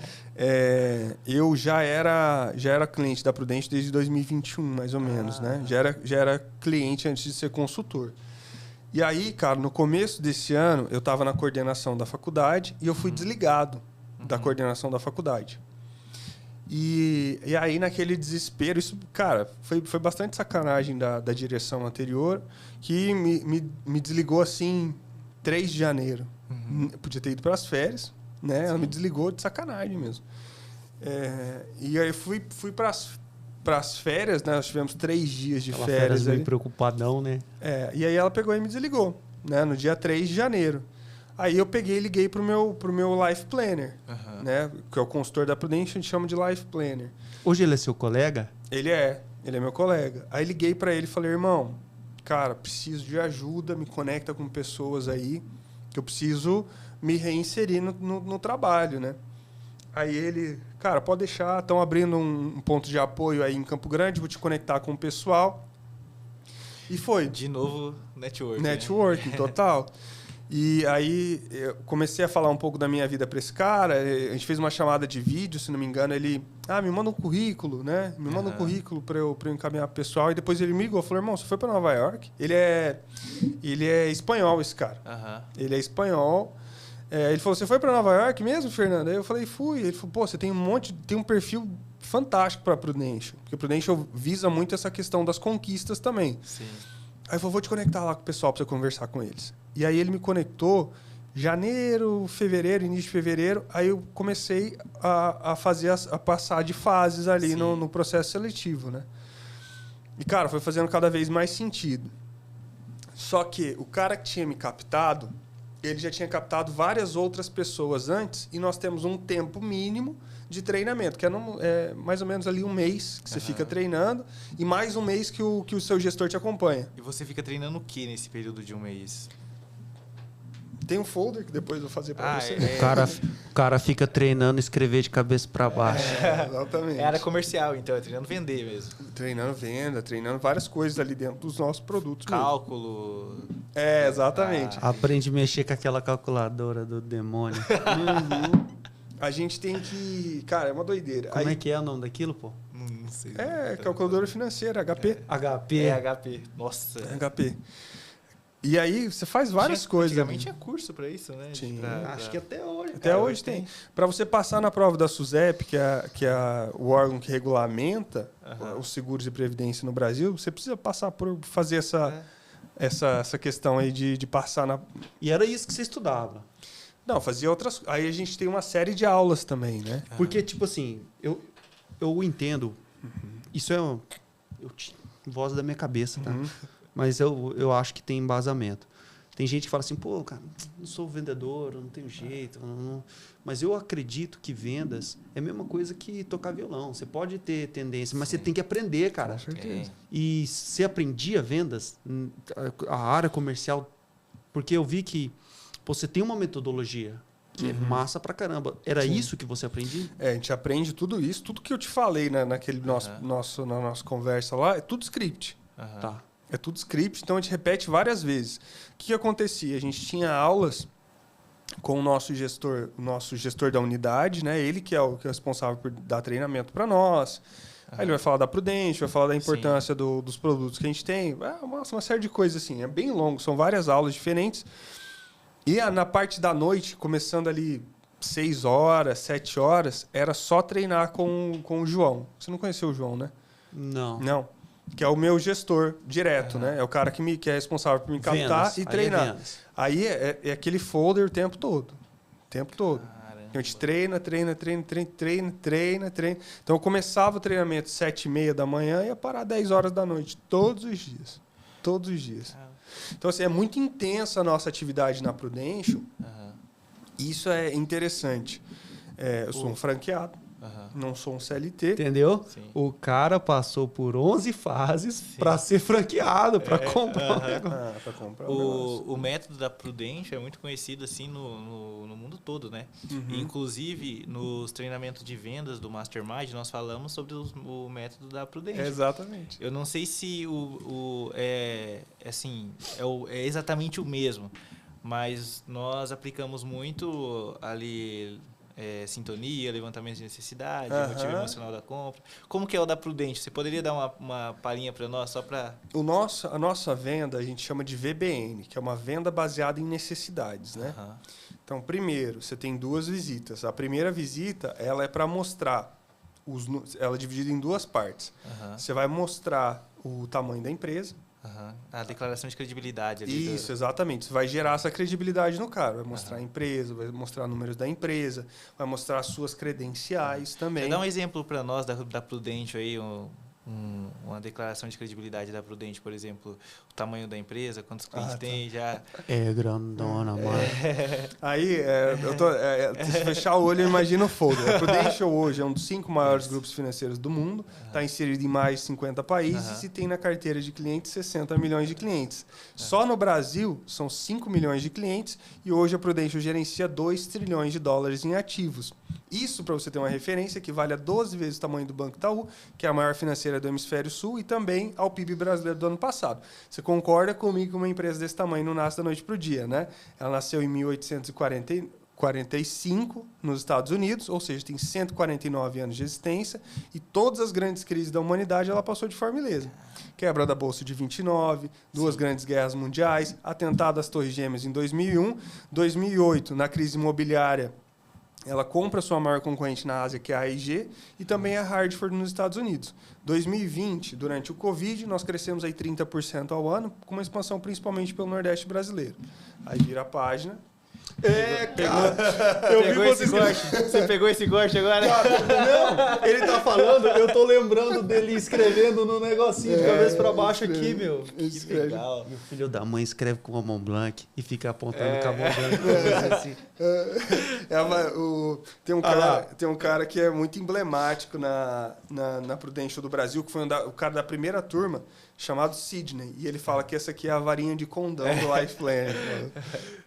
Cara. Pô, quando você olha esse aqui, ó, essa login aqui, você já fala, pô, ele começa a monetizar aqui, né? Ele o cara é de sucesso, meu. Então, assim, cara, então, por exemplo, assim, você foi lá, me falou sobre a Prudential. Se eu ir lá no Nordeste, o cara vai falar exatamente igual a você? Exatamente não. Ele vai ter algumas diferenças, mas o core do script é o mesmo. Então, por exemplo, ele não tira a sua personalidade, mas te dá um padrão. Exatamente. E esse é o grande diferencial. Os números que ele falou, por exemplo, vai manter em todas as apresentações, né? Eu acredito que seja a maneira, né, de falar. E depois que você falou que tem 2 visitas, né? A primeira para falar só fazer a... Não, ela é dividida em 2 fases. Exatamente, tá. 2 visitas. Mas essa primeira é dividida em 2 fases, que é a parte do folder, que é essa parte que eu falei, que você vai gerar essa credibilidade da empresa. E depois tem a parte do despertar. Que como funciona o despertar? Que é o despertar de necessidade. Sim, né? É bem isso que você falou, cara. Então a gente vai pegar o cara nesse ponto mais emocional. Porque, cara, ninguém em sã consciência acorda querendo comprar um seguro de vida. Exatamente. Né? Então, se o cara não sentir essa dor, ele não vai contratar. Sim. E aí a gente tem várias fases ali dentro desse contexto, dentro do despertar. Então, por exemplo, coloca lá o Diego, a esposa, não tem filhos. Sim. Diego, quais são sem medo de falar bobagem, diz 2 ou 3 coisas para você que são as mais importantes na sua vida. Família, trabalho e tal. Nosso negócio, o nosso produto funciona com base em 2 vetores. Primeiro vetor, receitas e despesas. Aí você coloca a vida do cara ali. Sim. E aí você vai desenvolvendo e vai sensibilizando ele para essas coisas que vão acontecendo, né? Sim. E aí a gente usa algumas...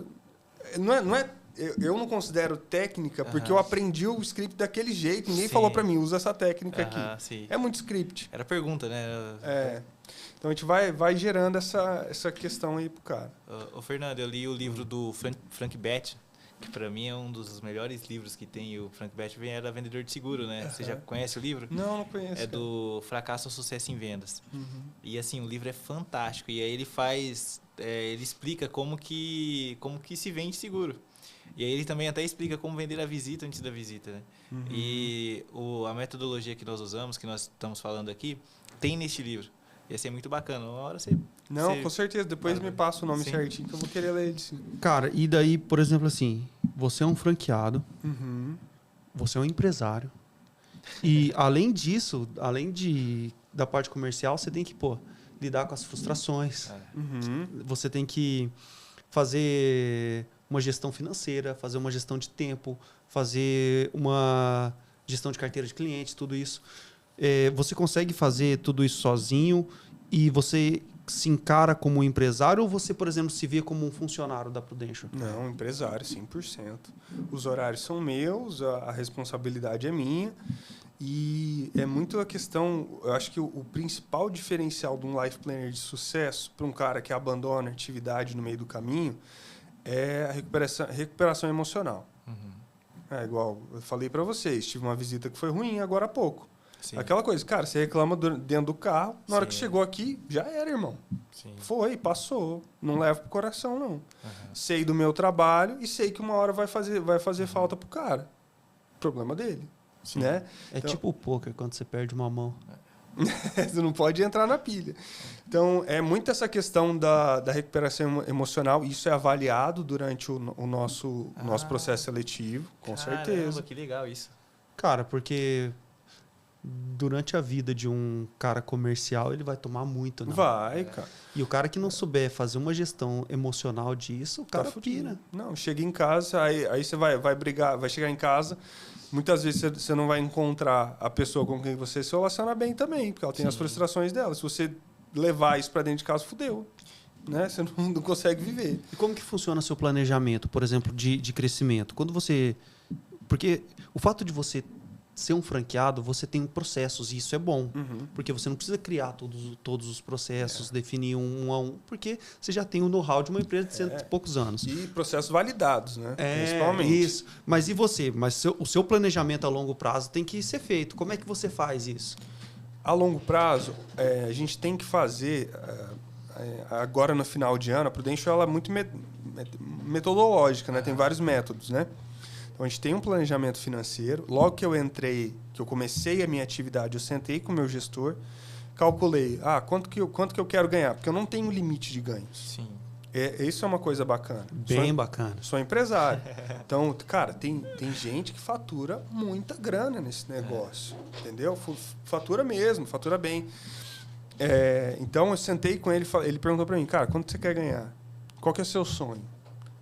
E aí, a partir disso... A gente elaborou um planejamento pensando o quanto que eu precisava vender, tanto em número de apólices quanto em números mesmo, para alcançar esses valores.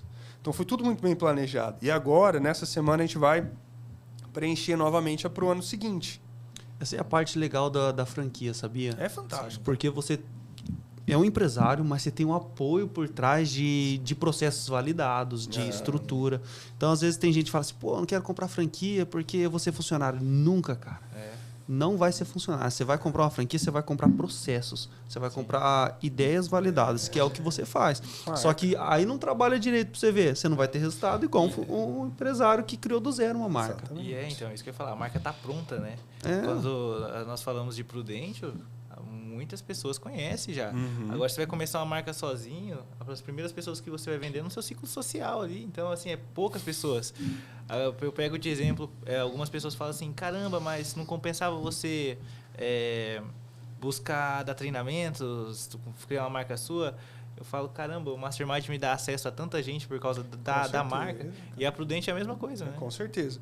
É uma empresa extremamente validada, né? Uma das maiores do mundo. Então é aquela coisa, você chegar na frente do cara, mas isso aí não paga benefício. Pá, toma aqui a quantidade do nosso market share de doenças graves, dessas coisas todas. Exato. Mas a Prudential tem muitas reclamações no Reclame Aqui.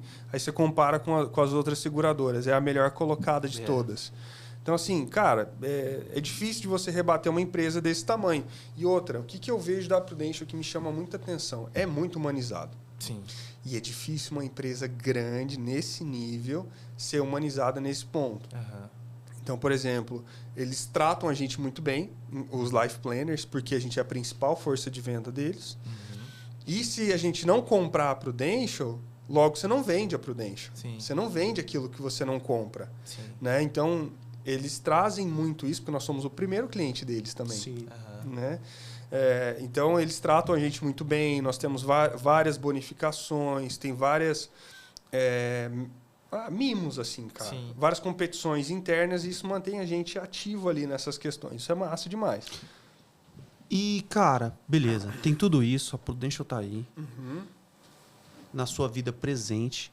Como que você relaciona essa meta que você tem a longo prazo de conseguir ter uma carreira empresarial cada vez mais evolutiva, junto com sua família, com tempo para os amigos, de tomar uma gelada com a galera? Como que você faz como que você concilia isso? Cara, assim, como eu te disse, a nossa atividade ela é muito intensa. Sim. É muito intensa. Então, dificilmente, umas duas ou 3 semanas atrás, quase todos os dias eu trabalhei até 10 horas da noite. Tipo, das 7 às 10, velho, direto. Final de semana também? Final de semana, aí geralmente domingo é uma outra reunião, é mais tranquilo, mas é o dia que a gente vai ajeitar a pólice. Sim. Que a gente, igual eu fiz do Lúcio lá, que a gente vai imprimir, que a gente vai colocar foto e tal. E sábado é dia útil também, né? Então a gente faz bastante reunião no sábado e principalmente quando é casal fora do horário de expediente. Mas aí o que eu vejo? Tudo, Diego, que eu faço hoje, toda essa entrega é muito pensando em consolidar uma carteira de clientes para que eu possa usufruir de diminuir o ritmo daqui 2 anos. Sim. Eu acho assim, muitas vezes as pessoas elas não querem trabalhar duro com medo de tipo, perder a vida, mas esquece que pode perder a vida sem trabalhador, é a mesma coisa. Então, tem prazo de validade. Eu sei que esse ritmo louco não vai ser para sempre, não pode ser para sempre. Então, eu coloquei essa meta aí de 2 anos até consolidar tudo. E é uma coisa que aí faz diferença você estar alinhado com o seu parceiro. Chamei a Sara, né? A gente conversou, ela comprou o projeto também, tanto que ela me ajuda em muita coisa, né? E mantém funcionando as outras coisas, enquanto eu tô funcionando. Porque a vida pessoal tá rolando, né? Tá rolando. E outra coisa, eu tenho outros círculos de amigos, eu tenho pessoas com quem eu convivo com mais frequência, e eu não deixo de visitar essas pessoas. Sim. Né, esses eventos, família, isso acaba gerando negócio também. Porque às vezes o cara ele se fecha no mundo do trabalho, só convive com pessoas do trabalho, mas ele esquece que a rede, o social dele levou ele até aquele ponto. Tem cara que fala, pô, tem minha vida pessoal e profissional, eu não acho que existe isso não, cara. É uma coisa só, sem dúvida nenhuma. Vida é vida, pô. E gera muito negócio, você está bem posicionado, as pessoas te indicam. Como a gente trabalha muito na ideia de recomendação, então você está perto das pessoas. Aí o cara falou, Fernando, eu conversei com fulano, liga lá para ele. Acontece sempre. Sim, é porque você não precisa ir por uma reunião de amigos, né? Com pensamento, com o objetivo de vender. Você vai com o objetivo de lazer. Mas pode ser que durante uma conversa ali acaba saindo uma venda, uma indicação e gera negócio, né? E tem gente que acha isso contranatural. Vou numa reunião para vender. Cara, e vender não é uma coisa ruim. Você vai numa reunião para ajudar. E 90% das vendas, quando o cara é um cara que está fazendo algo sério, é uma venda para ajudar, pô. Eu tenho certeza que todas as vendas que você faz, na sua cabeça faz sentido para o cliente final. Com certeza. Claro, você não vai fazer uma venda de um negócio que o cara não precisa. E se é seu amigo, ainda mais, pô. A venda é uma conversa, né? É uma boa conversa. Por isso que a gente fala que a nossa venda ela é VBN, é venda baseada em necessidades, né? Não é o que eu quero, é o que o cliente precisa. É aquela ideia, cara, vamos reduzir aqui o plano. Beleza, mas se eu reduzir o plano, a gente sai porque a gente mostra um estudo na segunda visita, né? A gente mostra um estudo detalhado de despesa, de gasto com educação de filho. O Lúcio quis tirar o dedo quebrado, pô. Então, assim... O que mais me chateia, e já abrindo para você, assim, abrindo meu coração para vocês, é o cara que nega a visita. Sim. Tipo assim, indicação. Isso aconteceu essa semana. Bicho, foi absurdo. Na quinta-feira, mandei mensagem para um cara que tinha sido de indicação de um bom recomendante. Né? Esse cara é prestador de serviço, ele trabalha com pintura, essas coisas, serviços diários. O cara assim. que precisa do seu serviço mesmo. E ganha bem, o cara não ganha mal. Né? Hoje em Campo Grande, um cara desse ganha bem. E aí o que acontece, meu? Esse cara, mandei mensagem para ele quinta-feira passada. Na sexta de manhã, 7h20 da manhã, eu saindo de casa, saindo pelo portão de casa, eu lembro bem de receber o áudio dele, parado na frente do portão de casa, ouvi o áudio dele. Ele falou, Fernando, tô com outras demandas, ele usou esse termo, tô com um monte de serviço encavalado, pode deixar que eu vou te ligar. Nossa. Daqui a pouco. Vou te ligar daqui a pouco. Em Dourados isso é normal, tá? Isso é uma coisa muito comum. Mais pra frente vou te ligar. Irmão, chegou no sábado à noite, o recomendante dele me mandou uma mensagem, me mandou um print. Me mandou um print falando assim, olha o que aconteceu com o fulano. E aí o cara tinha se acidentado naquela sexta-feira. Cara. E eu insisti nele por 3 semanas. Era pra esse cara estar segurado. Antes dele se acidentar. Antes dele se acidentar. Prestador de serviço, autônomo. Nossa. Acho que tem 2 ou 3 filhos. Quebrou a clavícula. quebrou costela e quebrou o braço. 6 meses quietinho. Tempão parado, sem produzir nada. Isso é o que mais me chateia no meu negócio, entendeu? Chateia no sentido assim de... Deixa triste, né, Deixa cara? triste, exatamente. Né? Chatear não é a palavra correta. Deixa triste. E é por isso que às vezes a gente é tão insistente. Sim. Porque vai dar caca uma hora, cara. Vai dar caca na vida do cara. Então ele precisa entender que quanto antes ele tomar essa decisão, mais cedo ele vai estar protegido. Ele é a família dele. Né? E não é um luxo, né? É um negócio para sobrevivência, né? O seguro. Exatamente. Cara, que loucura. E o que você me fala, por exemplo, assim, para um cara que... Pô, o cara quer empreender, ele não sabe qual empresa que ele entra. Você acertou, pô. Você entrou numa empresa legal. O que você diz para um cara desse que está querendo empreender agora e ele está em dúvida de qual negócio ele acessar? Bicho, eu acho que passa muito assim. Tem que entender que existe a fase da experimentação e existe a fase do acerto, né? Eu acho que até determinado momento da vida, o cara tem que experimentar. Ele tem que experimentar as diversas possibilidades no mundo profissional. Então, por exemplo, desde do cara que quer empreender, é importante você tentar empreender, vai tomar muita pancada, mas você pode começar empreendendo ajudando alguém, por exemplo, Sim. que vai pegar você pela mão e vai te auxiliar. Ou você pode trabalhar de CLT, não é nenhum pecado trabalhar CLT, mas desde que você aprenda essas nuances aí do negócio para que você se desenvolva. Só que o cara que quer empreender, ele precisa entender que empreender não é fácil. Não é um mar de rosas. Mas rosa. aqui, né, cara, no Brasil. É desafiador pra caramba. Então, assim, entender que o empreendedor é o que mais trabalha. Sim. Principalmente nos primeiros anos do negócio, 4 anos do negócio. Eu já escutei uma frase que se você trabalhou 2 anos ali plantando, vamos supor que você tem uma plantação de milho, e você plantou 2 anos e que depois de 2 anos você colheu 1 milho, você está no lucro ainda. Então, assim, é algo muito comum, né? Tem que plantar bastante. Eu acho que aí entender isso, essa questão de qual que é o perfil. Sim. Né? Eu na faculdade, nós desenvolvemos uma disciplina chamada mentoria. Em algumas faculdades lá em Campo Grande, eles usam outro nome para isso. Planejamento de vida, projeto de vida, uma coisa do tipo. A gente chamou de mentoria. Por que eu chamei de mentoria? Fui eu que desenvolvi essa disciplina quando eu estava como coordenador. A gente estava falando muito na época, a gente ia receber uma visita do MEC, a gente estava falando muito sobre a empregabilidade. Sim. E aí, cara, o que a gente pode fazer para aumentar a empregabilidade, né, dos nossos alunos? A gente não tem na faculdade Prime ainda nenhuma turma formada. Então, a turma que está mais avançada está, acho que no 8º semestre agora. Então, são turmas recentes, né? E aí fui pesquisar, cara. Fui fazer uma pesquisa e vi que as principais universidades do mundo têm uma matéria como essa, de mentoria. Que é um profissional já mais experiente, que vai te assessorar, vai te mentorar para ver se você está no lugar certo ou te direcionar para o que você tem que fazer. E aí comecei a desenvolver essa disciplina muito voltada, assim, primeiros módulos para o cara se descobrir, ver qual que é o perfil dele. Qual que é a dele e tal.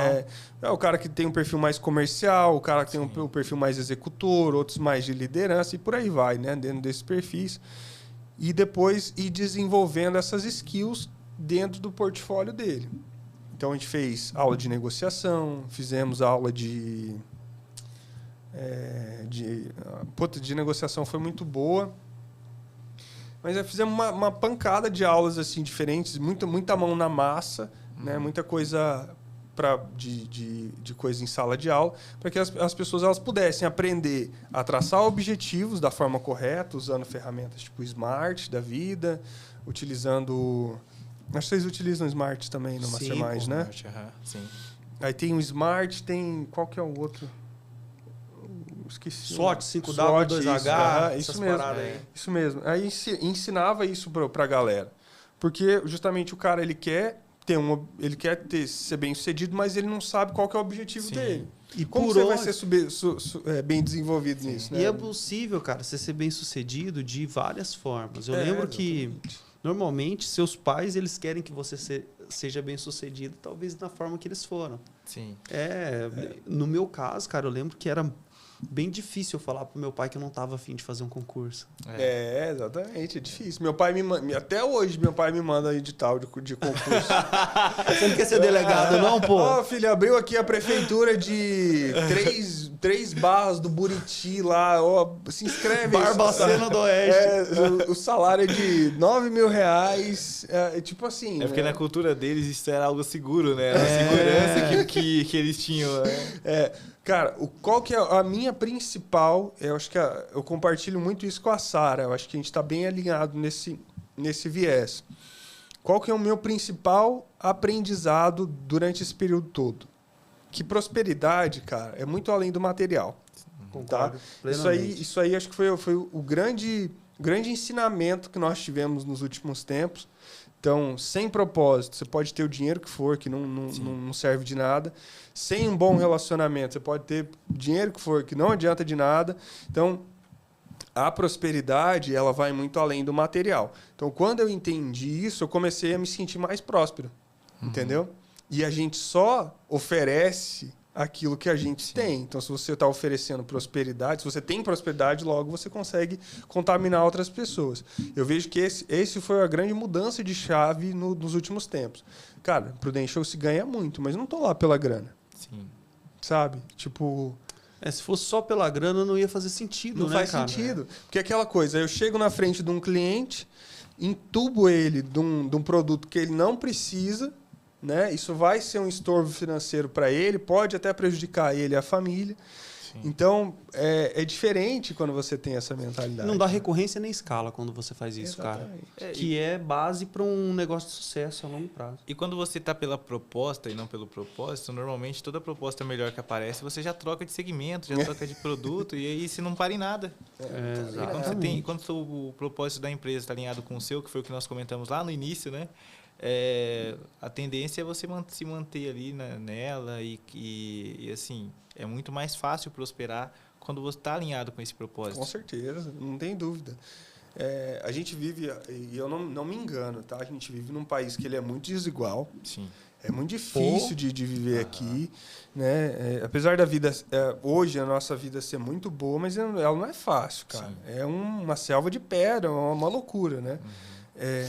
Mas eu vejo que no mundo inteiro a gente está vivendo uma onda. Nós tivemos um crescimento de riquezas, de concentração de renda nos últimos anos no mundo inteiro. E depois de um tempo, principalmente ali depois de 2012, 2013, uma queda. Então, os países que antes estavam gerando muita renda, muita riqueza, estão desacelerando também. Sim. A China, que crescia... até a China, né? A 11% está crescendo a 5%. A China falavam que em 2025 a China ia passar os Estados Unidos, né? E não é o que parece que vai acontecer. O que a gente está vendo é um declínio, né? O problema disso, e aí trazendo aqui, o problema disso é justamente esse declínio de um império, ele nunca é de uma forma tranquila, né? É o que a gente está vendo. A gente está vendo uma escalada de conflitos no mundo e isso é perigoso para nós. Então, eu evito pensar nessas coisas, mas... Como um internacionalista que pô. Exatamente. Não consigo parar de ver essas coisas. Você conhece aquele cara, o professor Rock? Reni, né? É o nome dele. Pô, eu tava assistindo uma aula dele, eu fico com medo, cara. Falei, pra que eu assisto as aulas desse cara, meu? Só pra me dar tristeza. É aquele carecão? Legal, inteligente pra caramba. É massa de ver. Então, coisas. Assim, trazendo pra nossa realidade, cara, a gente como brasileiro e principalmente como empresários, executivos, a gente precisa ser muito adaptativo, né, cara? É muito... Eu lembro que do ano passado para esse ano mudou muito, cara. Mudou muito o mercado loucamente. Para mim, pro Pique, pro Victor. pro Victor, cara, mudou muito. Sim. Então, eu acho que é necessário. Cara, a gente tá... Essa é a segundo podcast que a gente faz. No primeiro, eu perguntei assim... A gente perguntou, né? Pô, o que você queria... O que você diria pro seu eu daqui 50 anos. Daí o Lúcio falou assim pra mim, pô, cara, 50 anos é muito tempo, cara. Pô, nem sei se nós vai estar vivo. Ele, eu não sei, eu vou estar. Então, aí ele falou pra gente diminuir esse tempo. Eu quero que você faça assim, tipo, o que o Fernando diria pro Fernando para daqui 1 ano e daqui 10 anos? A gente vai colocar no nosso Instagram um corte aí assim, cara. Cara, como eu te disse... Você achou o Fernando aqui daqui 1 ano. A minha atividade hoje, ela é muito intensa. E ela me desafia todos os dias. Todos os dias é você sair, encontrar pessoas que são estranhas a você e se jogar num mar de loucuras. Então, muitas vezes, cara, eu não vendo essa ideia de que tudo é perfeito, de que empreender é tranquilo. Às vezes eu tô tão cansado que eu penso, cara, isso está valendo a pena? Aí eu volto para casa, encontro a Sara, encontro o cachorro. Como é o nome do seu cachorro? Benjamin. Ah, Benjamin. A minha chama Lira. Lira. E o nosso tem nome de cachorro porque ele é uma criança humana disfarçada. E, cara, aí eu chego em casa e eu falo, vale a pena. Vale a pena. Vale a pena ter ouvido desaforo, vale a pena tá cansado, me dedicar tanto. Então, eu tenho certeza que esse Fernando de 1 ano à frente, eu acho que a gente se olharia assim e daria um high five. Tipo assim, valeu a pena. Rolou, né? Deu certo, né? Não tenho dúvida disso, cara. A gente está concorrendo na Prudential por uma campanha os 390 melhores do Brasil vão para a nossa convenção internacional em Orlando. E a gente vai, cara. A gente vai. Tenho certeza que a gente vai. Tenho certeza também. Pô. E vai dar certo. Então, vai ser em maio do ano que vem. Então, não tenho dúvidas que vai dar certo isso. E vai passar muito por esse momento aí. O João, que é o meu gestor, ele fala, cara, quando estiver lá no palco da PTC, que é o nome da convenção, ele fala, você vai sentir que tudo isso, todo esse cansaço, toda essa dedicação, quando você subir lá com sua esposa, você pegar o certificado, vai valer a pena. E eu não tenho dúvida. Então, para o Fernando de 1 ano, valeu a pena. E para o Fernando de... 10 anos. 10 anos. 2035. 2035, praticamente. Quantos anos vai estar lá, Fernando? 42. 42. Cara, não sei. Essa é uma boa resposta. Não sei, sendo bem eu sincero. também não sei, cara. Daqui 10 anos. Não sei. É muito, né? Não sei. Acredito que... Eu vivo muito um dia de cada vez, sabe? Sim. Muito um dia de cada vez. Eu acho que necessário. porque senão a gente acaba enlouquecendo, né? E... Não sei, cara. Realmente não tenho ideia. Cara... Estragou batata. Você não quer aparecer aqui, não? Dá um tchauzinho pra galera. Não quer. Vai lá, Sara, dá um tchauzinho pra galera. Só um oi. Escondido atrás da câmera, pô. Cara, só pra terminar um corte da minha vida aí, quando eu voltei pro Brasil, eu voltei de Nova York. De Nova York eu voltei em fevereiro de 2019. Fevereiro, ali, meio de fevereiro. E eu voltei de Nova York direto pra Carapó. Nossa. Senhor. Eu morava no Bronx, em Nova York, que é um bairro de imigrantes. Foi o bairro mais americano que eu conheci. Muito trabalhador americano morando ali e tal, trabalhando ali em Manhattan. Eu morava de frente para o McDonald's. Então, assim, o tempo todo, desde as 6 horas da manhã, estava lotado o McDonald's de americano indo comprar o café da manhã deles e ir pro trabalho, né? Nossa. Então, uma loucura, velho. E Nova York tem esse ritmo intenso. Eu chego em Carapó numa sexta-feira. Aí, cara, aquela ressaca ainda de voo, aquelas coisas todas. Sábado eu começo meio que a acordar para a vida já. Domingo, minha família mora bem no centro de Carapó. Meu avô tem um mercado lá, ele é praticamente um dos fundadores da cidade. Eu chego de manhã assim e abro a janela que dá para uma das principais ruas da cidade, no domingo. E não tinha absolutamente nada passando. Passava um carro a cada 5 minutos. De repente passou um cara, Diego, de bicicleta, e parecia, ele tava tão lento que parecia que ele tava em câmera lenta, assim. Aí, de repente, passa um cara a cavalo na contramão. Eu falei, irmão... Caraca. O que eu tô fazendo aqui? Aqui não tem nada pra mim, cara. Quero ir embora. Não tem nada, não tem nada, não tem nada. E eu fiquei... Tiltou. Não, fiquei em choque, cara. Porque você muda muito o ritmo, né? Uhum. E aí, fiquei nessa de não tem nada durante muito tempo. Muito tempo mesmo. Uns 3, 4 meses, assim. E aí, eu comecei a inverter essa lógica. Aí, até um dia que deu um estalo, assim, eu falo que os meus mentores, eles são muito bons. Deu esse estalo e falou, irmão, se não tem nada, pode ter tudo. E essa foi a principal lição que eu tirei desse período. Então, assim, se não tem nada, se você está tendo dificuldade, igual aqui no Mato Grosso do Sul, nós somos um estado extremamente rural. Sim. Mesmo Campo Grande é uma cidade ainda, é uma capital que ela é pequena. Então, você vai para qualquer lugar com 20 minutos, 10 minutos de carro, muito tranquilo. Então, se está tendo dificuldade, cara, é porque tem oportunidade. Né? Se tem essa escassez, onde não tem nada, pode ter tudo. Existe espaço para o tudo. Então, se eu pudesse dizer uma última lição para quem quer empreender, começa a olhar para as coisas, não pelo filtro da escassez, do não ter nada, mas naquela coisa, onde eu posso me inserir nessa brecha? Né? Onde que eu posso me aproveitar disso? O que as pessoas não estão fazendo? Outra coisa, né? O pessoal fala, quem mora em São Paulo, fala que eles estão a 10 horas de 5 anos no futuro. Então, quem está em São Paulo vai muito para os Estados Unidos para beber dessa fonte. Sim. E volta com essas coisas, né? São Paulo comporta esse tipo de coisa. Só que a gente não... O cara, para sair daqui e fazer isso, é muito difícil. Provavelmente ele vai flopar nesse... Né? Porque existe um... Vai. Né? No entanto, se você for para outras localidades, aprender, fazer um benchmarking e trazer para cá, tenho certeza que vai dar certo. Eu acho que dá para adaptar, cara. Exatamente. Esse é o ponto.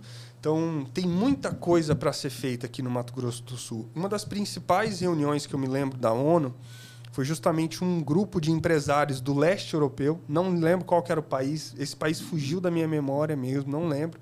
Reuniram ali 70 empresários e construíram uma escola.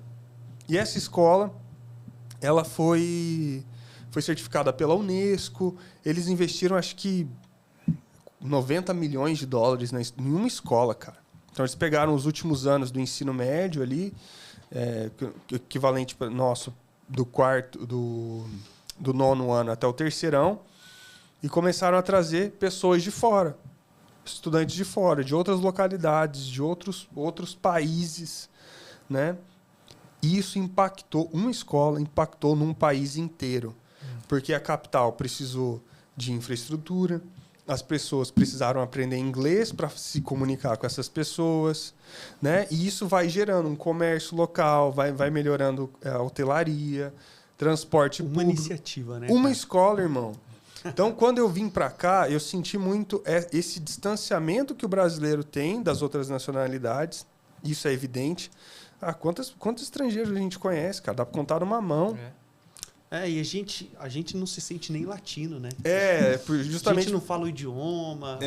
Exatamente. Então, a gente tem essa barreira cultural. Eu vi alguém falando esses dias que o Brasil ele é uma ilha de grandes proporções, porque a gente não interage com pessoas de outras nacionalidades, e é por isso que a gente sente tão menos do que os outros.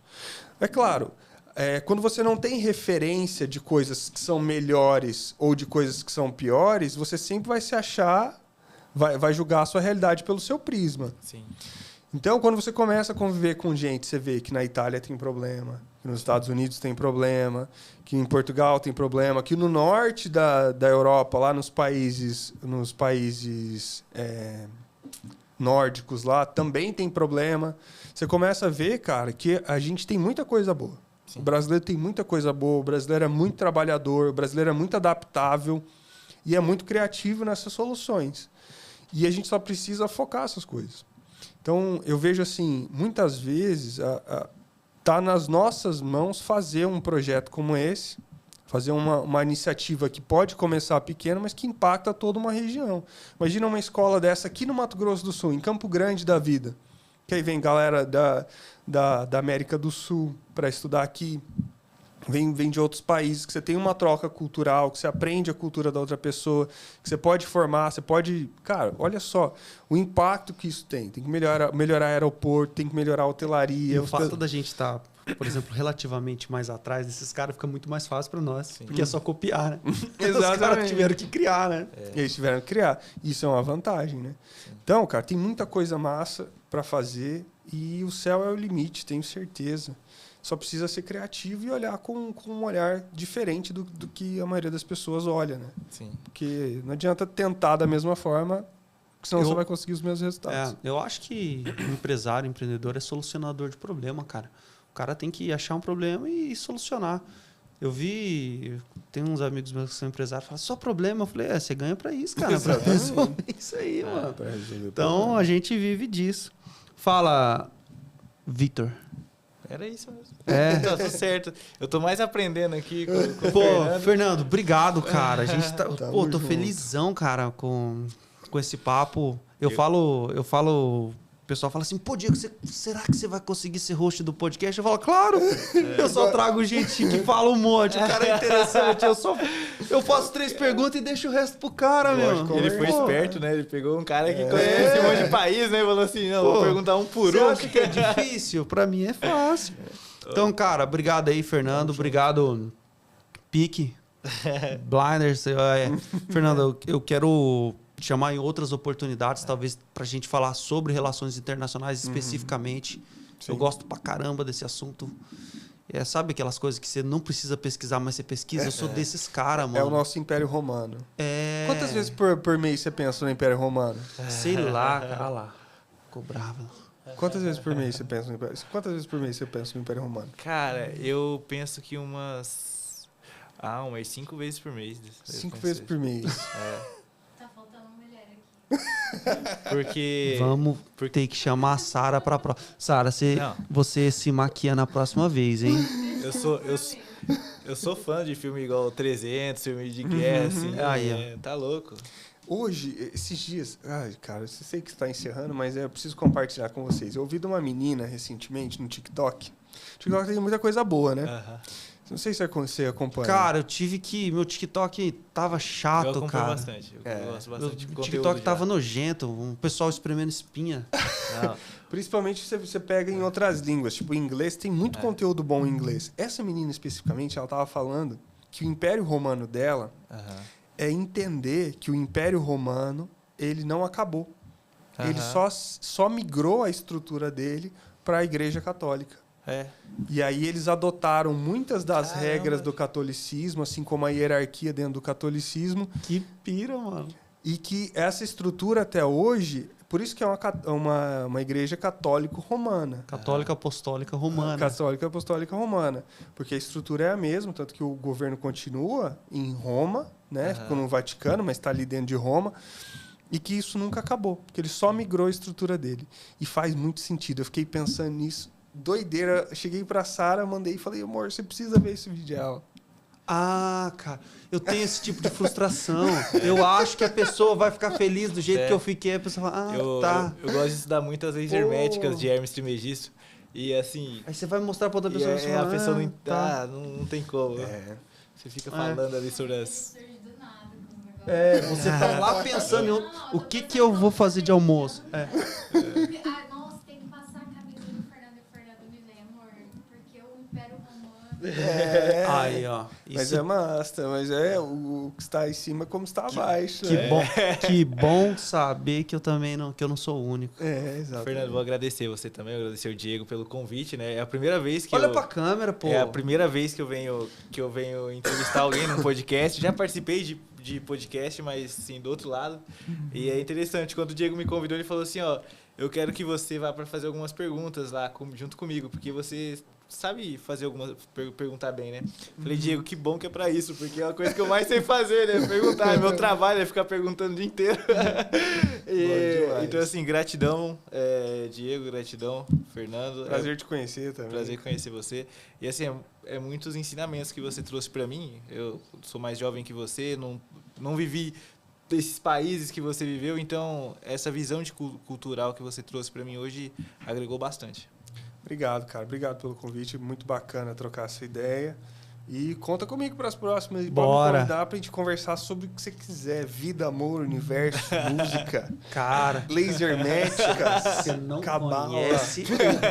não conhece o pai do Pix. É doidaço, mano. Mas depois, fora do ar, eu te conto as coisas. Falou, galera. Até mais. Valeu, até mais. Até mais. Tchau, tchau. Cara, Bom esse dia demais. nós tá